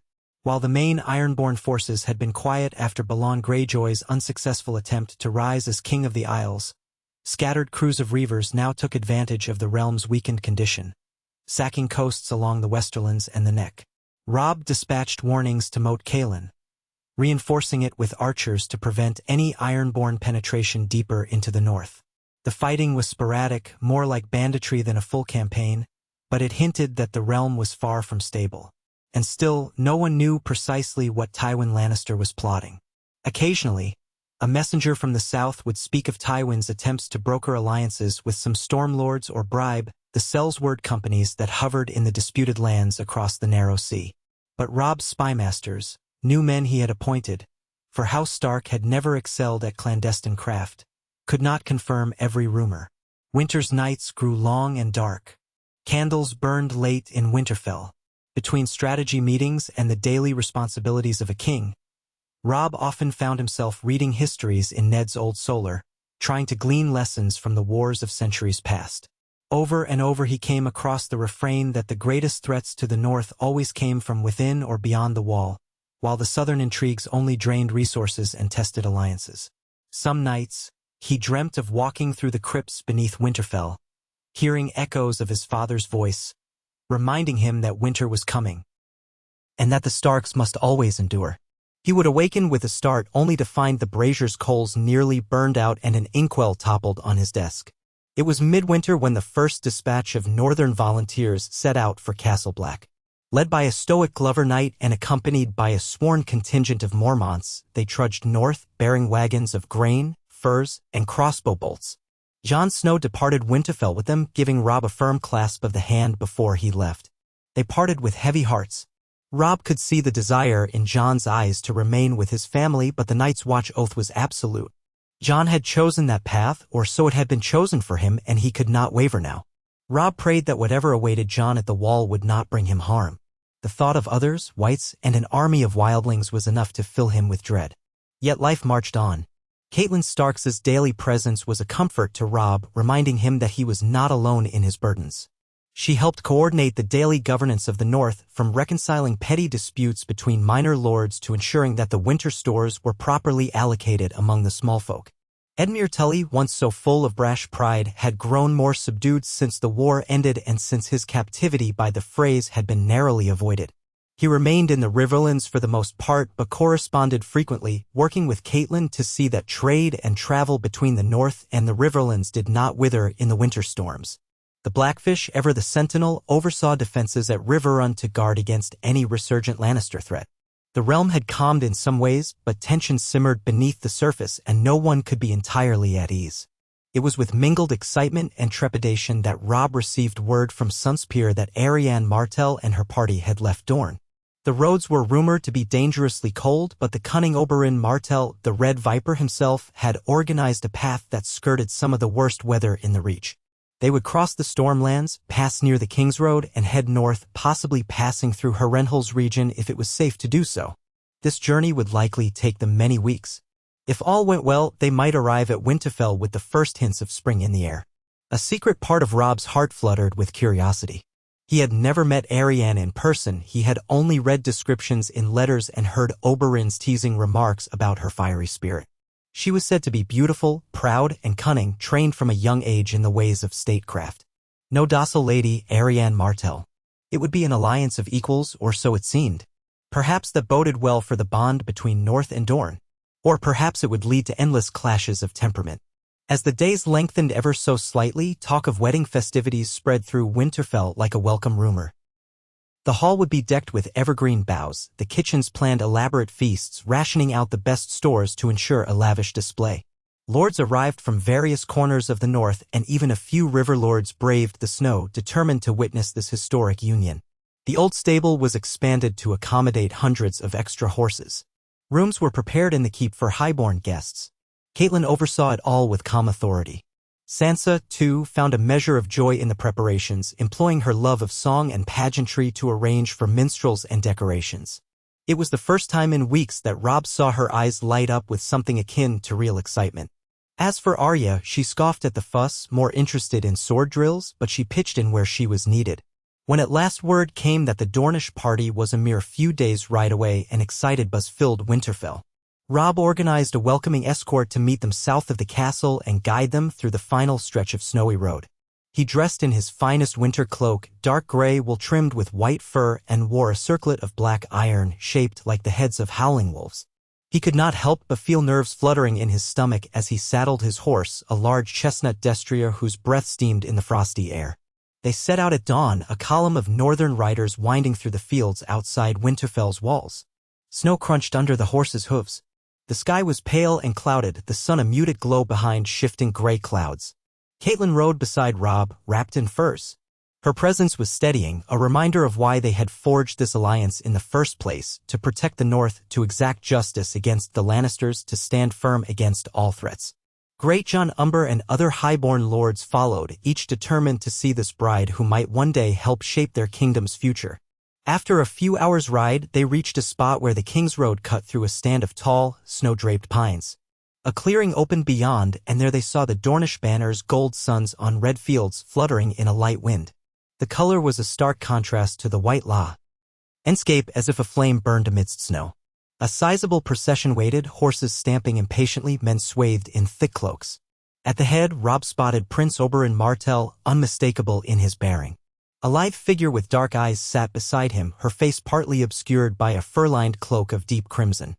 That, Robb knew, must be Arianne Martell. As they drew closer, Oberyn cantered forward with a grin that seemed almost out of place in the icy cold. "King in the north," he called. "We come bearing warm greetings from the son of Dorne." Robb swung down from his horse, approaching Oberyn on foot. He offered a respectful nod, mindful of the debt he owed this man who had led the Dornish in battles that helped break Tywin's power. "Prince Oberyn, welcome." Oberyn dismounted, landing lightly despite the snow. He clasped Robb's hand, his black eyes shining with that mix of mischief and lethal confidence for which he was renowned. "We have trekked far for this day. My niece complains daily about the cold, but she insisted on seeing the north for herself. She would have it no other way." Arianne Martell dismounted gracefully, aided by a pair of Dornish guards. She pulled back her hood, revealing a face with high cheekbones, large dark eyes, and hair black as midnight, falling in waves down her shoulders. The faintest flush of red marked her cheeks, whether from the cold or from emotion, Robb could not be sure. She stepped forward, boots crunching in the snow, and regarded him with a measured, regal gaze. "Your Grace," she said, her voice carrying a slightly husky timbre. "I trust you will forgive me if I do not kneel. We Dornish have our ways, and more importantly, the ground is entirely too cold." A flicker of humor passed through Robb's mind. She was bold, that much was clear. He dipped his head in greeting. "Lady Arianne, or should I call you Princess, as you're the heir to Dorne? Either way, I welcome you to the north. I hope our halls will provide you sufficient warmth." Her lips curved in a faint smile. "Princess, if you like. And I do hope so. I'm told there are hot springs beneath Winterfell's floors." Great John Umber let out a hearty laugh from behind Robb, clapping gloved hands together. "Aye, Princess, you'll find them a wonder in this season." Introductions were made, with Catelyn stepping forward to greet Arianne warmly. Oberyn, meanwhile, accepted a brief embrace from Catelyn, remarking how far they had all come since the early days of war. The Dornish retinue included knights, ladies-in-waiting, servants, and a few cunning-looking advisors carrying thick scrolls. Clearly, Dorne intended to ensure this marriage was more than a mere symbolic bond. They had arrived in strength, their lances tipped with the knowledge that 1,000 more waited in Dorne if needed. Together, the two parties rode back to Winterfell under a sky that threatened more snow. Arianne seemed fascinated by the endless white expanse, by the pines drooping under their weight of snow, and by the distant howls of wolves echoing across the tundra. She wore thick gloves lined with fur and occasionally lifted a hand to shield her face from the biting wind. Robb wondered if she found it all horrid or strangely beautiful. They spoke only a little during the ride, exchanging polite comments about the journey. He sensed an intensity in her, as though she were assessing him every moment, deciding what manner of man she might be marrying. At last, the gates of Winterfell loomed ahead, the gray stone walls rising from the snowy ground. Torches flared along the battlements, and a small crowd had gathered inside the courtyard to witness the arrival. They cheered politely, some more enthusiastically than others, as the Dornish banners entered alongside the Stark direwolf. The swirling snow added a sense of dreamlike unreality to the moment. Servants rushed forward to take horses. Stable hands guided the animals to shelter, while waiting footmen showed the guests inside. The warmth of the keep must have felt overwhelming to the Dornish, who removed their heavy outer cloaks with something like relief. A flurry of welcomes followed. Arianne was led to a suite prepared specially for her, complete with heated floors and tapestries depicting northern forests. Oberyn and the rest of the higher-ranking Dornish were shown to adjacent chambers. In a matter of hours, the practicalities of settling them in were handled, and Robb found himself invited to dine with Arianne privately to discuss the final details of their upcoming nuptials. He felt his pulse quicken at the thought. He had faced battles and negotiated treaties with powerful lords, but the prospect of sitting alone with this proud, unknown bride-to-be was daunting in its own way. They convened in a small solar with a roaring fireplace. Servants brought mulled wine, roasted boar, and hearty root vegetables from the winter stores. Robb wore simpler attire now, dark breeches, a woolen tunic, and the northern crown resting on a side table. Arianne wore a flowing gown of deep burgundy with golden stitching. It was cut more generously than northern dresses, revealing the delicate lines of her shoulders, though she had added a fur stole to ward off the chill. They sat across from one another at a sturdy wooden table, the flames casting dancing shadows on the stone walls. For a time they spoke of safe topics, the length of her journey, the courtesy shown by Robb's lords. Arianne sipped her mulled wine slowly, her dark eyes flicking up to meet Robb's whenever he asked a question. "I see your men are tall," she remarked, "and many of them look at us with curiosity. Perhaps we appear exotic to them, as if from another world." Robb offered a polite smile. "The North hasn't often hosted such a large Dornish party. We're more used to Riverlanders or men from the Vale coming through. Yet Dorne is part of the realm, or it was, until these recent fractures." She inclined her head. "So it was, and so it may be again in some fashion." Her gaze lingered on him. "I've never seen snow until this journey.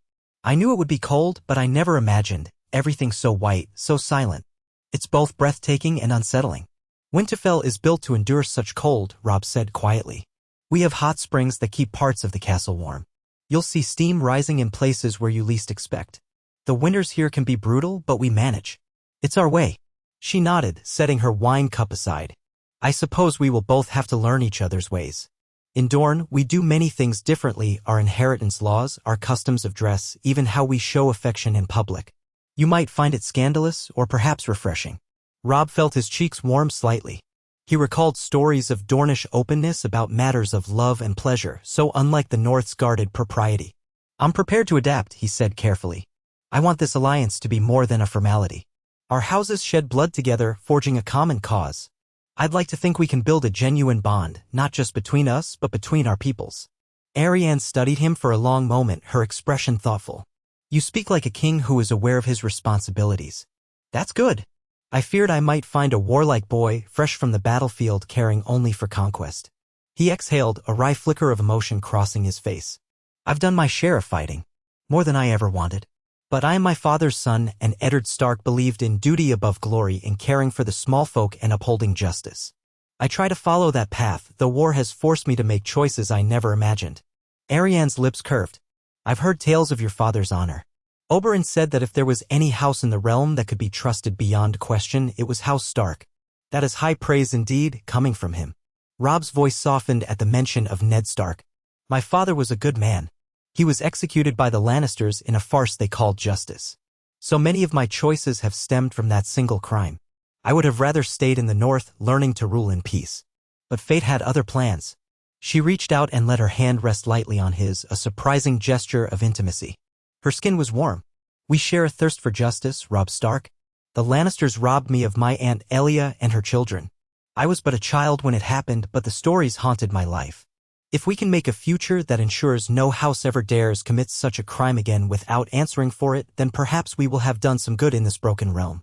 He nodded, feeling oddly at ease despite the strangeness of the situation. There was a spark in Arianne that reminded him of Oberyn's ferocity, but tempered with a regal poise that came from her position as Doran's heir.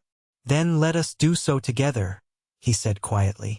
The wedding itself was scheduled to take place in the Godswood, a Stark tradition, though a Septon would be present as well to satisfy the faith of the Seven, which many Dornish followed. The mixing of traditions required delicate negotiation. Arianne insisted on certain Roynish elements, while Robb insisted on certain northern rites. In the end, they crafted a ceremony that might raise eyebrows among the more conservative lords but would stand as a symbol of unity.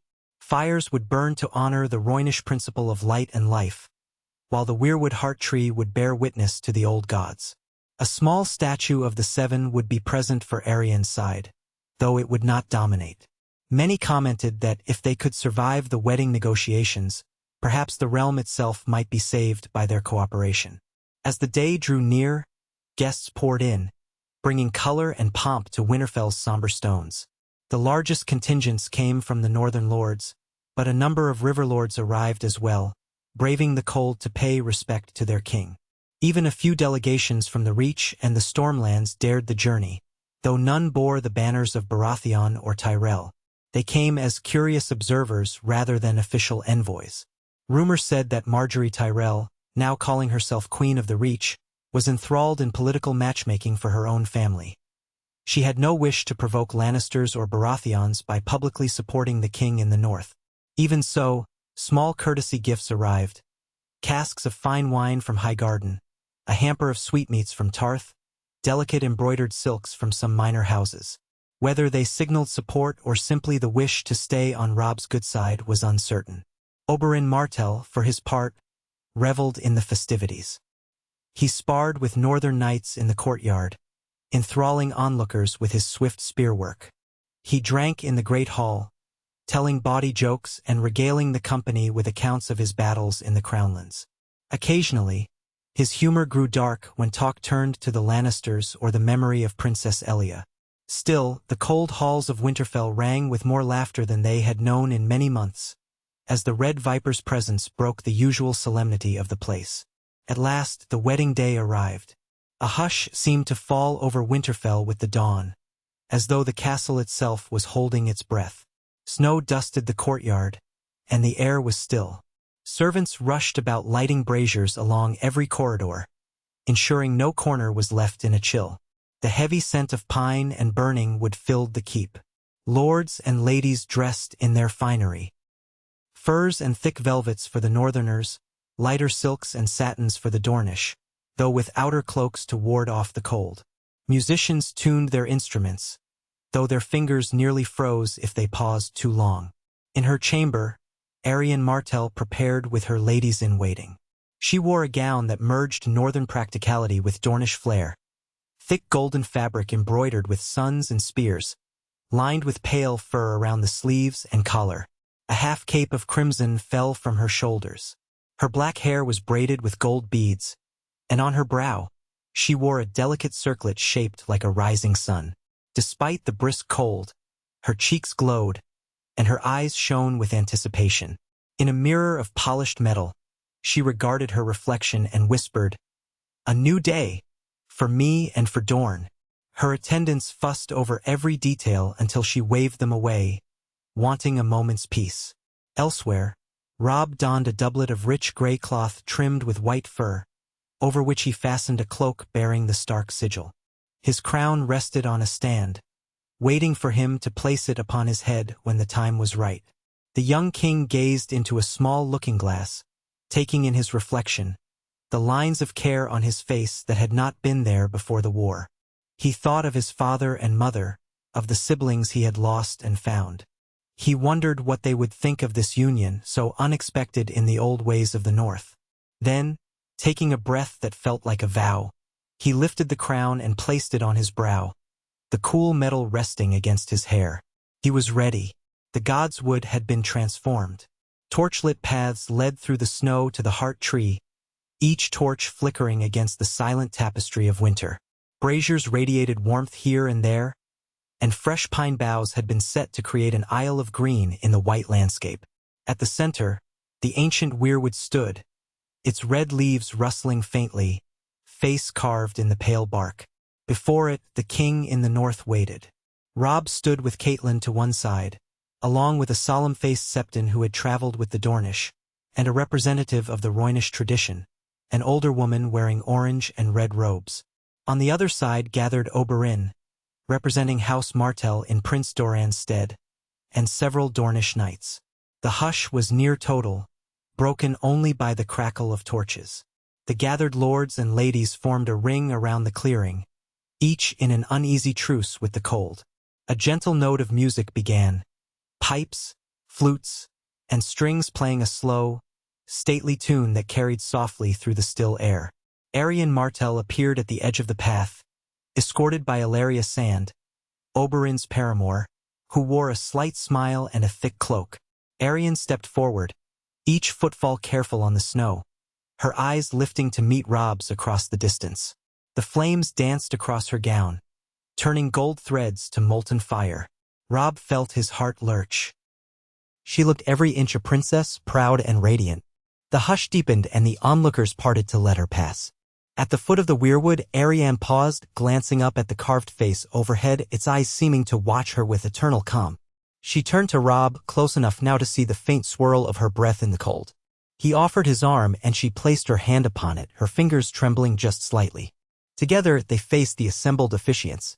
First the Septon spoke, calling upon the Seven to bless this union, though he kept the invocation brief in deference to the presence of the old gods. Then the Dornish elder spoke of Roynish customs, how water and fire united to give life, and how the forging of two houses was like two rivers meeting. Finally, Robb spoke the northern words, a vow beneath the heart tree, promising to protect her as winter protected the seeds beneath the snow. Arianne, in turn, spoke her vow, blending Dornish phrasing with the northern promise. The watchers felt the solemn resonance of two worlds colliding to create something new. When it was time for the cloak ceremony, a tradition from the faith of the Seven, Robb took off his stark cloak woven in gray wool and gently draped it around Arianne's shoulders, symbolizing her acceptance into his house. She placed her hands on the edges of the cloak and smiled, a genuine warmth in her eyes. Then she took a smaller crimson cloak embroidered with her personal sigil and fastened it around Robb's shoulders in return, a Dornish custom to show that he, too, was welcomed into her family. A ripple of surprise ran through the onlookers. It was a double vow, one that recognized that old lines of submission would not define this marriage. Some stiff-necked northerners might bristle at the notion, but Robb had agreed to it. The entire point was unity, not ownership. At last, the Septon pronounced them joined in the eyes of the Seven, the elder blessed them in the name of the Royne, and Robb and Arianne turned to the heart tree. For a moment, they both stared at the carved face, ancient and knowing, as though seeking its silent blessing. Then they faced each other, and Robb lifted a hand to brush a stray curl of hair from Arianne's cheek before leaning in to kiss her. The watchers cheered, hats tossed in the air, the great John roaring loudest of all, while Oberyn clapped with an irrepressible grin. The union was sealed. In that instant, as Robb felt Arianne's warmth against the cold air, something like hope spread through him. They had bridged 1,000 miles of climate and culture in a single vow. It would not make all their problems vanish, Tywin Lannister, the Greyjoy Reavers, the threat beyond the wall, but it made them stronger, forging a bond that might endure even the harshest winter. The feast that followed was a marvel for wintertime. Though the North stores were not limitless, Catelyn and the stewards had planned carefully. Spit-roasted boar, venison stew, honeyed carrots, fresh-baked bread, spiced wine, and ale flowed generously. The great hall bustled with laughter and conversation. The torches on the walls blazed, and the tables were crowded with lords and ladies in close quarters. Dornish red peppers had been brought from the south, and some of the dishes were so fiery that the northerners gasped and choked, though many bravely asked for seconds, determined not to be outdone. Minstrels played a mix of northern ballads and Dornish rhythms, and soon the floor was cleared for dancing. Arianne took the floor in a swirl of gold and crimson, beckoning Robb to follow her. He obliged, though he was not the most graceful dancer, having spent more time in war councils than ballrooms. But she guided him with a confidence that made him laugh at his own awkwardness. Onlookers applauded, and Oberyn joined in with Illyria, swirling in a sensual Dornish style that caused some northern ladies to blush. Others overcame their initial shock and attempted to mimic the steps, leading to a lively, if somewhat chaotic, revel. The feast wore on deep into the night. More than once, Robb found himself locked in conversation with Arianne about what the future might hold. They spoke of sending more soldiers to the wall, of the possibility that Dorne might open trade routes that bypassed the rest of Westeros to supply the north with goods more swiftly. They spoke of forging an understanding between the old gods and the new, between the desert sands and the icy forests, so that the next generation would not see such divides as insurmountable. Eventually, when the hour grew very late, Robb and Arianne slipped away to the bedchamber prepared for them. It was warmed by braziers, and a large bed draped in furs and silks awaited. Servants had sprinkled the sheets with rose petals, brought at great cost from the south. A single candle flickered on the bedside table. Robb turned to find Arianne regarding him with a slight smile. "Are all northern weddings so eventful?" she teased, unfastening a pin in her hair. He chuckled softly. "We do what we can with the cold. But it's my first time marrying a princess, so I don't have much to compare it to." She stepped closer, letting her cloak slide from her shoot. "Then let's hope we've started a worthy tradition," she whispered, her breath warm against the air.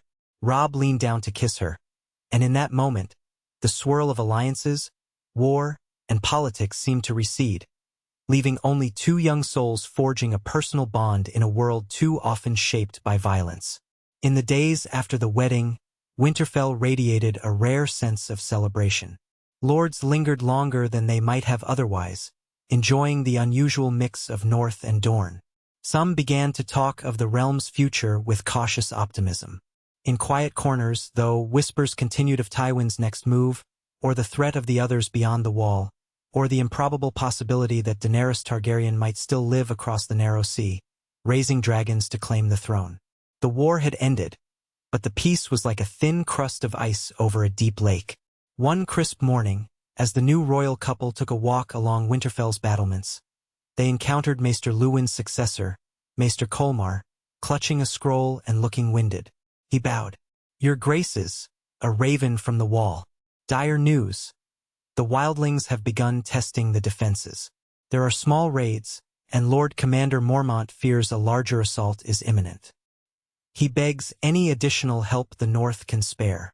Robb felt Arianne's hand tighten on his arm. "We will send more men," he said at once. "We'll also organize a supply caravan. Have the stewards gather provisions, furs, weapons. I will not see the wall fall while we sit here feasting." Arianne nodded. "Let me send word to Dorne as well. My uncle Oberyn is here, but my father could dispatch spearmen if they can brave the cold. It would be a journey, but if we do face an invasion of thousands, the realm cannot ignore it." A small flicker of gratitude warmed Robb's heart. This was exactly why he'd wed a Dornish princess, to unify the realm against its true threats, not bicker amongst themselves. "Thank you. Even 100 Dornish men would help, if only to show the rest of Westeros that this threat is real." They sent ravens immediately. Oberyn, when told, frowned. "I do not doubt your word, but to send Dornish spearmen into that frozen hell? Still, if that is what is required, I will see it done. Perhaps I'll go myself, if only to see these fabled others." He wore a grin that didn't touch his eyes, as though only half jesting. Within a fortnight, a small contingent of northern knights and spearmen set forth for the wall, joined by a few bold Dornish volunteers. The roads were perilous, but the vow was made. The Night's Watch would not stand alone. News of this cooperation trickled south, where it merged with rumors that the king in the north had married the heir to Dorne, forming a new power block. Tywin Lannister, upon hearing, was said to be furious, believing that if the Martells could send men so far north, they could surely march armies south again against him. He reportedly redoubled his efforts to muster a new force, but without Casterly Rock, his influence waned. Meanwhile, in King's Landing, Joffrey's reign grew ever more tyrannical. Cersei and her allies tried to maintain order, but riots flared in Flea Bottom, and the Goldcloaks were stretched thin. Renly Baratheon remained in the Reach, half-heartedly calling himself king, more concerned with enjoying Highgarden's pleasures than launching a new campaign. Stannis, from Dragonstone, railed about being the rightful heir, but few flocked to his banner now that the war had cooled. The realm was fractured, uncertain. A few guessed that the next true conflict would arise not from the petty squabbles of kings but from a threat beyond mortal comprehension. Letters from the Wall confirmed that Mance Rayder, self-styled King Beyond the Wall, had amassed a vast following of free folk. Lord Commander Mormont saw signals of an impending push south. The Watch scrambled to seal abandoned castles along the Wall, to patch up old defenses. The northern volunteers arrived exhausted but determined, bolstering the black-cloaked ranks. Word spread that even the wildlings carried tales of white shadows, creatures of ice, and an endless night creeping on the far side of the Frostfangs. As the rest of winter wore on, Robb and Arianne settled into a pattern of joint rule in the north. She proved adept at soothing any disputes among visiting southern lords and soon found a comfortable rapport with Sansa, who knew a great deal about southern courtesy. Arianne also befriended Arya, though Arya was initially wary of this elegant princess. To break the ice, Arianne arranged archery practice in the courtyard, and to her surprise, Arya impressed everyone with her skill. A grudging respect formed. Many lords took this as a sign that the new queen could bridge differences and unify the distinct personalities of House Stark. Catelyn watched with cautious relief, thinking that perhaps Ned would have approved of this match, unexpected though it was. At times, Robb wondered how his father's old allies would react to his new bride, but the old alliances seemed to adapt. House Manderly was thrilled at the prospect of new trade routes from the south.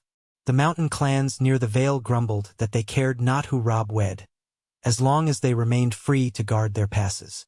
The Karstarks still mourned their losses in the war but recognized that strong alliances might prevent further bloodshed. Only the Boltons remained somewhat inscrutable. Roose Bolton showed outward loyalty, but his eyes rarely betrayed his true thoughts. His son, Ramsay, was seldom seen, and rumors abounded about the young man's cruelty.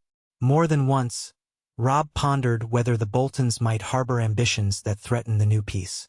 Yet for now they behaved, or at least did nothing openly seditious. Spring came late that year and only half-heartedly. By the time the snows began to melt around Winterfell, the Black Ravens from the Wall were arriving with urgent pleas. The wildlings had been sighted in large numbers, closing in on the Wall's western reaches. Though Mormont had mounted a bold defense, the watch was stretched thin. He begged that the North either send more men or come in person to treat with Mance Rayder, who claimed to be open to some arrangement that would allow the free folk to pass south peacefully away from the horror that pursued them. Robb convened a council with his leading bannerman, Arianne, at his side. The decision, the king in the north would ride north himself with a sizable force to see if any accord could be reached, both to save lives and to thwart whatever nightmares lay behind Mance's host. Arianne insisted on accompanying him. "I am no shy maiden to be left behind in the cold," she said, eyes flashing. "If we are building a realm together, let me see every corner of it, even the bitterest." He tried to dissuade her, fearing the dangers of the road and the possibility of conflict. But she would not yield. Oberyn also declared that he would go more out of curiosity and defiance of the cold than any desire for diplomacy. "If there are enemies worth fighting, I'd rather be there than huddling by a fire," he remarked with a grin, spinning his spear in a flash of steel. So they marched.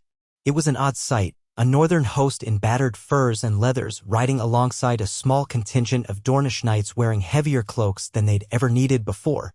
Banners fluttered in a crisp wind, the grey direwolf of Stark, the sun-ant spear of Martell, the black-flayed man of Bolton, the roaring bear of Mormont, and others.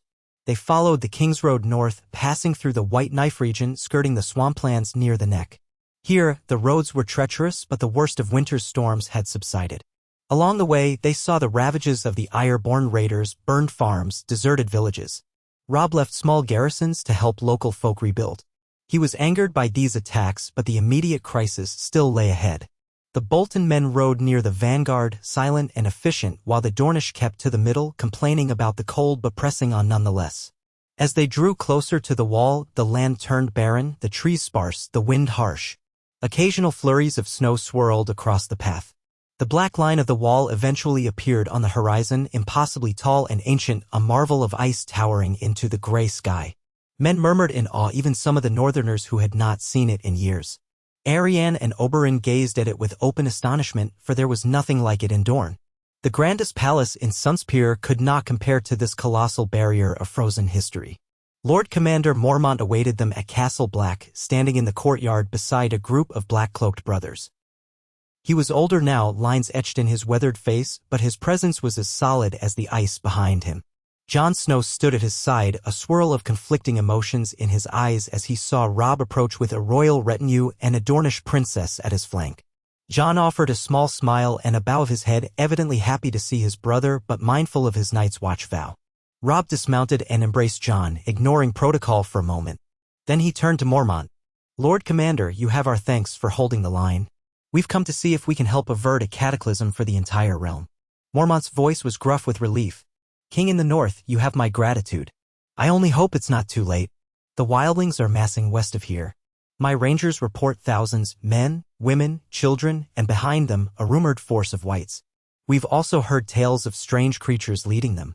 A ripple of unease passed through the assembled. Oberyn raised an eyebrow, scanning the horizon. "Strange creatures indeed. If I see them, I'll be sure to greet them with my spear." Arianne regarded the Lord Commander with a mix of respect and concern. "Our men are at your disposal, Commander. If we must fight, we will." But Robb mentioned the possibility of speaking with Mance Rayder. Mormont nodded. "I've sent a few messages to him through intermediaries. He claims he'll talk if you, King Robb, and a small party venture to his camp. It's a risk. The free folk don't hold to our laws. But if we can avoid a slaughter, perhaps we should try." Robb exchanged a glance with Arianne. He felt the weight of his father's old words, "When you want to understand an enemy, you meet them face to face." "We will go," he said at last. "No more than a dozen men. We'll see if Mance truly wants peace or if this is a ruse." Jon Snow stepped forward. Let me come. I've met Mance before. He's a deserter from the Watch, but he's not a Mad-An. He has reasons for leading his people south. Robb studied Jon. The half-brother he had once known as a quiet boy in Winterfell was now a man who had seen more horrors than most. Very well, Jon. I trust you. So they prepared a delegation: Robb Stark, Arianne Martell, Oberyn Martell, Jon Snow, Lord Commander Mormont, and a handful of trusted guards, among them Grey Wind, Robb's dire wolf, who padded silently at his side. With tensions high, it was decided they would ride out the next morning.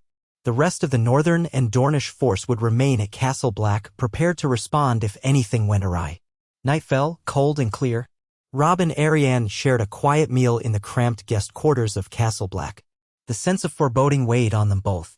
In the flickering lantern light, Arianne reached for Robb's hand. "Have faith," she said softly. "You did not come this far only to see the realm torn apart by the living dead and wildlings. We will find a way." He looked at her, grateful. "I hope so. Sometimes I wonder if all these struggles, the War of the Five Kings, the alliance with Dorne, were just preludes to something far larger, something that dwarfs us all." She pressed his hand. "Then we meet it together." At dawn, they set out. The wind scoured the rocky terrain beyond the wall, the sun pale in a washed-out sky. Their party moved cautiously, each rider wrapped in heavy furs. Jon Snow led the way, guiding them to a place where Mance's scouts could find them. Sure enough, near midday, a group of fur-clad free folk emerged from behind a rise, carrying spears and axes. They regarded the newcomers warily but eventually led them deeper into the wildling encampment. It was an astonishing sight, a haphazard sprawl of tents, wagons, and lean-tos stretching across a plain of frozen earth. Thousands of people, men, women, and children, crowded together, cooking over open fires, tending ragged livestock, or staring bleakly at the southern horizon. Some looked half-starved, others wounded. It was a mass exodus, a people fleeing something unspeakable in their wake. Robb felt a pang of pity. He had seen war's devastation in the south, but this was something else entirely. Their guides brought them to the center of the camp where a larger tent stood. There, Mance Raido waited, a lean man with graying hair, dressed in black and brown leathers. He wore no crown, yet his bearing suggested command.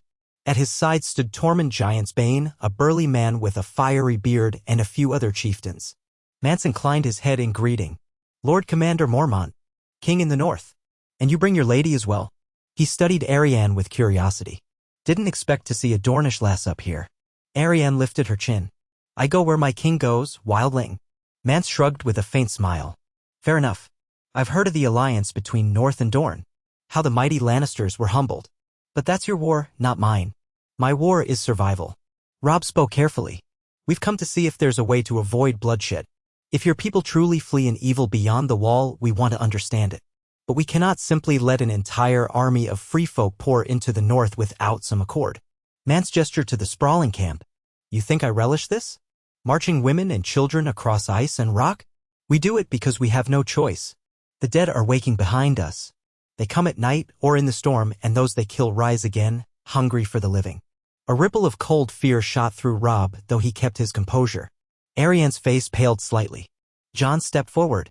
"Mance, if we let you pass, how do we know you won't just raid our lands?" Tormund let out a bark of laughter. "Raid? We're in no shape to fight an entire kingdom. We just want to live." Mance's eyes were hard. "We'll fight if we must." "I'd rather not. If you let us through, we'll go as far south as we can, away from the others. But the wall stands in our way, your laws stand in our way, and we're running out of time." A tense silence followed. Lord Commander Mormont cleared his throat. "We can't simply open the gates of the wall and let you all through without any conditions. The free folk and the Watch have been enemies for centuries." Mance's gaze flicked to Robb. "You're a king, aren't you? You wanted your independence and you fought for it. We're no different. We have no king but me, and that only because I united the clans. If you'll treat with us fairly, we'll swear not to raid your folk. We'll even help you fight the others if they come south. But we need land to settle and a chance to survive this winter." Oberyn's voice cut in, dry and curious. "That's a tall order, wildling. You expect the king in the north to gift you land?" Mance shrugged. "The alternative is slaughter. Believe me, I've no love for kneeling to kneelers, but I'd rather kneel than see my people become whites in the snow." Robb thought of the devastation he'd seen in the Riverlands, the sorrow in Sansa's eyes, the nightmares that might be unleashed if the White Walkers truly marched. He glanced at Jon, whose face was set in grim determination. Then he said quietly, we have a portion of land in the gift just south of the wall which has been poorly populated for years. If you and your people are willing to settle there under my laws and respect the Night's Watch authority to guard the wall, we may find a place for you. But you must disarm. No raiding parties, no child brides, no forced marriages. You become subject to northern law or we cannot allow it. Man studied him, measuring the sincerity in his words. And if we accept, will we starve on that land? We know nothing of your ways. We'll help, Jon said. We'll show you how to farm it, how to trade. And in return, you'll help us fight whatever comes from the far north. Mance turned to Tormund and the other chieftains. Murmurs passed between them. They spoke in low tones, occasionally glancing at the visitors. Tormund's booming voice carried bits of the conversation. Better to freeze in the gift than die for certain up here. It's all or nothing. The kneelers have a point. Finally, Mance looked back at Robb. We'll accept with some terms of our own. We keep enough weapons to defend ourselves if the others come. We do not bow to your lords, but will keep the peace. Any who break it you may punish. Does that sound fair? Robb's mind spun with the enormity of what he was doing. Letting tens of thousands of wildlings into the north was unprecedented. Many northern lords would balk. But the alternative was a potential slaughter, and if the free folk had knowledge of fighting the others, that might prove invaluable. He glanced at Arianne, who gave a subtle nod as if recognizing the necessity. He swallowed. It's fair enough. I will have to speak with my bannermen, but as king in the north, my word carries weight. We'll find a way. Mance extended his hand. After a moment, Robb gripped it. The watchers let out a collective breath. A new path was being forged. Arianne placed a hand on Robb's arm, and Oberyn smirked. Lord Commander Mormont looked relieved yet wary. Jon breathed a silent sigh, hoping this fragile accord would hold. They spent the rest of the day hashing out details. A handful of wildling representatives would accompany Robb's party back to Castle Black. The Night's Watch would begin letting small groups through under guard, directing them to the gift. The free folk would help fortify the wall from the northern side until the entire migration was complete. Neither side fully trusted the other, but both shared a greater fear of what lay beyond. It was an uneasy alliance, but perhaps that was the theme of the age. Former enemies forced to stand together against a common threat, just as Stark and Martell had once been distant, only to unite when it mattered most. By the time they rode back to Castle Black, darkness was falling. The temperature plummeted, and a harsh wind whipped across the plains. As they entered the gate in the wall, Robb felt a strange mixture of exhaustion and triumph. He dismounted, nearly stumbling, and Arianne steadied him, letting her gloved fingers linger on his arm. Behind them, the wildling representatives, with Tormund at the forefront, cast wary looks at the looming ice. They were crossing a threshold older than any kingdom, forging a path that challenged centuries of hostility. For the next week, chaos reigned as the first wave of free folk ventured through the wall. The Black Brothers were split between grudging acceptance and outright suspicion. Some men muttered that they had sworn to defend the realm against wildlings, not welcome them. But Mormont's orders were clear, bolstered by the king in the North's presence. A portion of Robb's men guided the new arrivals to rough camps in the gift, where they could begin preparing for spring planting. The few Dornish knights present gazed on in bafflement, having never seen wildly NGS or the wall before. Oberyn walked among them with curiosity, occasionally chuckling to himself at the strangeness of it all. The entire plan could unravel with a single spark of violence, but for now, the free folk, hungry and tired, seemed willing to abide by the arrangement. One evening, as the snow swirled outside Castle Black, Robb and Arianne sat in the mess hall, a crude space with long wooden tables. They shared a simple meal of boiled beef and stale bread with Jon Snow and Lord Commander Mormont. A smoky brazier offered meager warmth.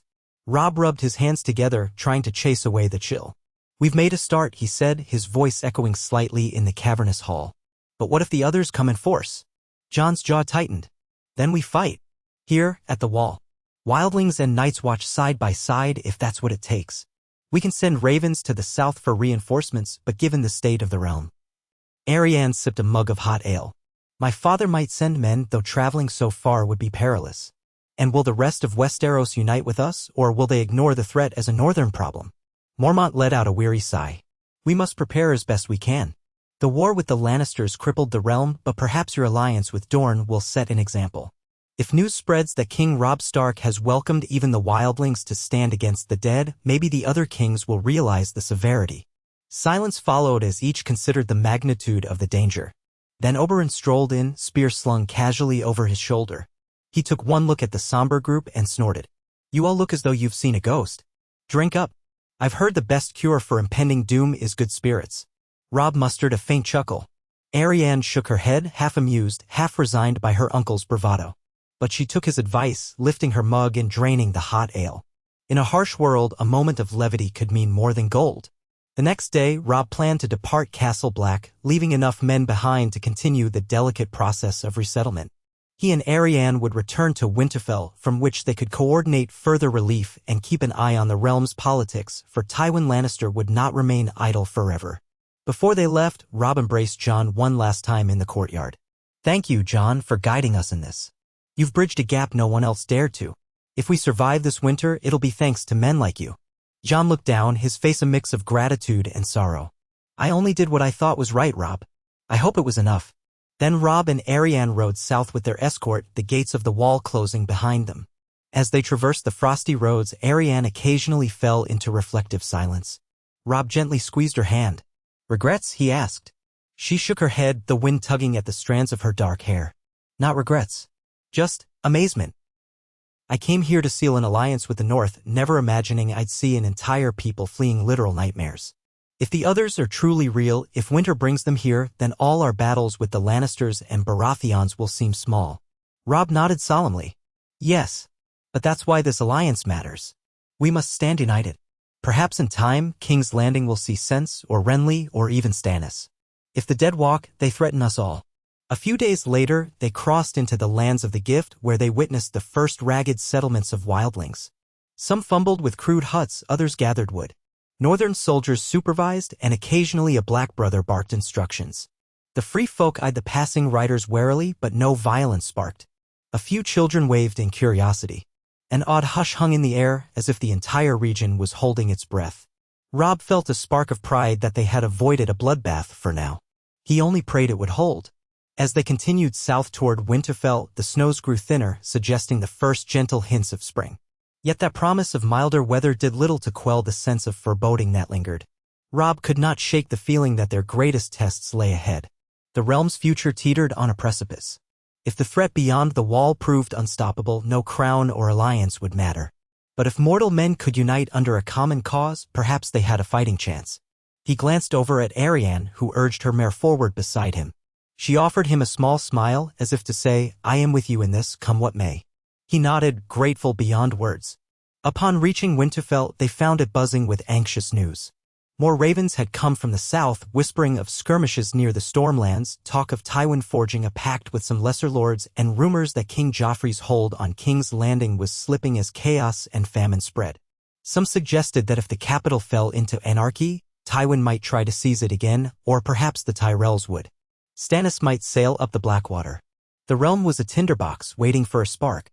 And through it all, the greatest spark might come not from mortal ambition but from an otherworldly cold creeping down from the far north. With each passing day, Robb worked tirelessly. He oversaw the logistics of feeding the newly arrived wildlings, coordinated with the Night's Watch to funnel more volunteers up the King's Road, and corresponded with Prince Dorne about possible reinforcements. Arianne proved invaluable, composing eloquent letters to southern lords, urging them to heed the threat in the north. Some never replied, while others responded politely but without commitment. And so the waiting continued, a waiting laced with dread, as though the next turn of the wheel might bring an unstoppable winter that would swallow them all. Yet amid the uncertainty, life persisted in Winterfell. Children were born, crops were planned for the short summer that would follow if spring broke, couples were wed, and the daily tasks of governance carried on. Robb and Arianne, in their private moments, found comfort in each other's presence. He told her stories of the old Stark kings, how they ruled when the Targaryens had never set foot in the north. She shared tales of Nymeria, the warrior queen who led her people across the sea to Dorne. They marveled at how history repeated itself in endless cycles of conquest and unity, love and war. One afternoon, while strolling in the courtyard, they came upon Arya sparring with several northern squires wielding a light wooden sword. She moved with remarkable speed, outmaneuvering boys twice her size. Arianne arched an eyebrow, impressed. You fight well, my sister by law. Are you sure you're not half Dornish? Arya smirked, breathless. Maybe I am. The old stories say Queen Nymeria roamed all over with wolves in her pack. She swung at a squire's legs, causing him to tumble into the snow. Arianne laughed, and Robb found his heart lifted by the sight of them all adapting to these new times. He prayed it was a harbinger of a stronger Westeros, one that could resist any foe. Still, the dire ravens continued to arrive, each letter a reminder that the realm's peace hung by a thread. One letter came from Edmure Tully reporting that Lannister forces were regrouping under Tywin's banner in some remote corner of the Westerlands. Another from White Harbor noted increasing pirate activity near the Bight, possibly Ironborn in disguise. Even the Vale, quiet under Lysa Arryn's uncertain leadership, showed signs of restlessness, with mountain clans growing bolder. The entire continent seemed to shift underfoot like ice on a thawing lake. And so, as nights lengthened once more, all those in Winterfell could do was steel themselves. The king in the north had done what few would have believed, allied with Dorne, broken the Lannisters' power, welcomed wildlings into his lands. It was a time of unprecedented change, forging new paths in the aftermath of war. Yet no one could say for certain if these steps would be enough when the true enemy arrived, the ancient, inhuman threat that might render crowns and alliances meaningless. In the courtyard at dusk, Robb and Arianne stood side by side, gazing across the snow-dappled fields, the wind whispering in the trees. He placed an arm around her shoulders, drawing her close. She leaned against him, her dark hair brushing his cheek. If winter was coming, they would face it together, forging new bonds in the darkness so that maybe, just maybe, the dawn would come again.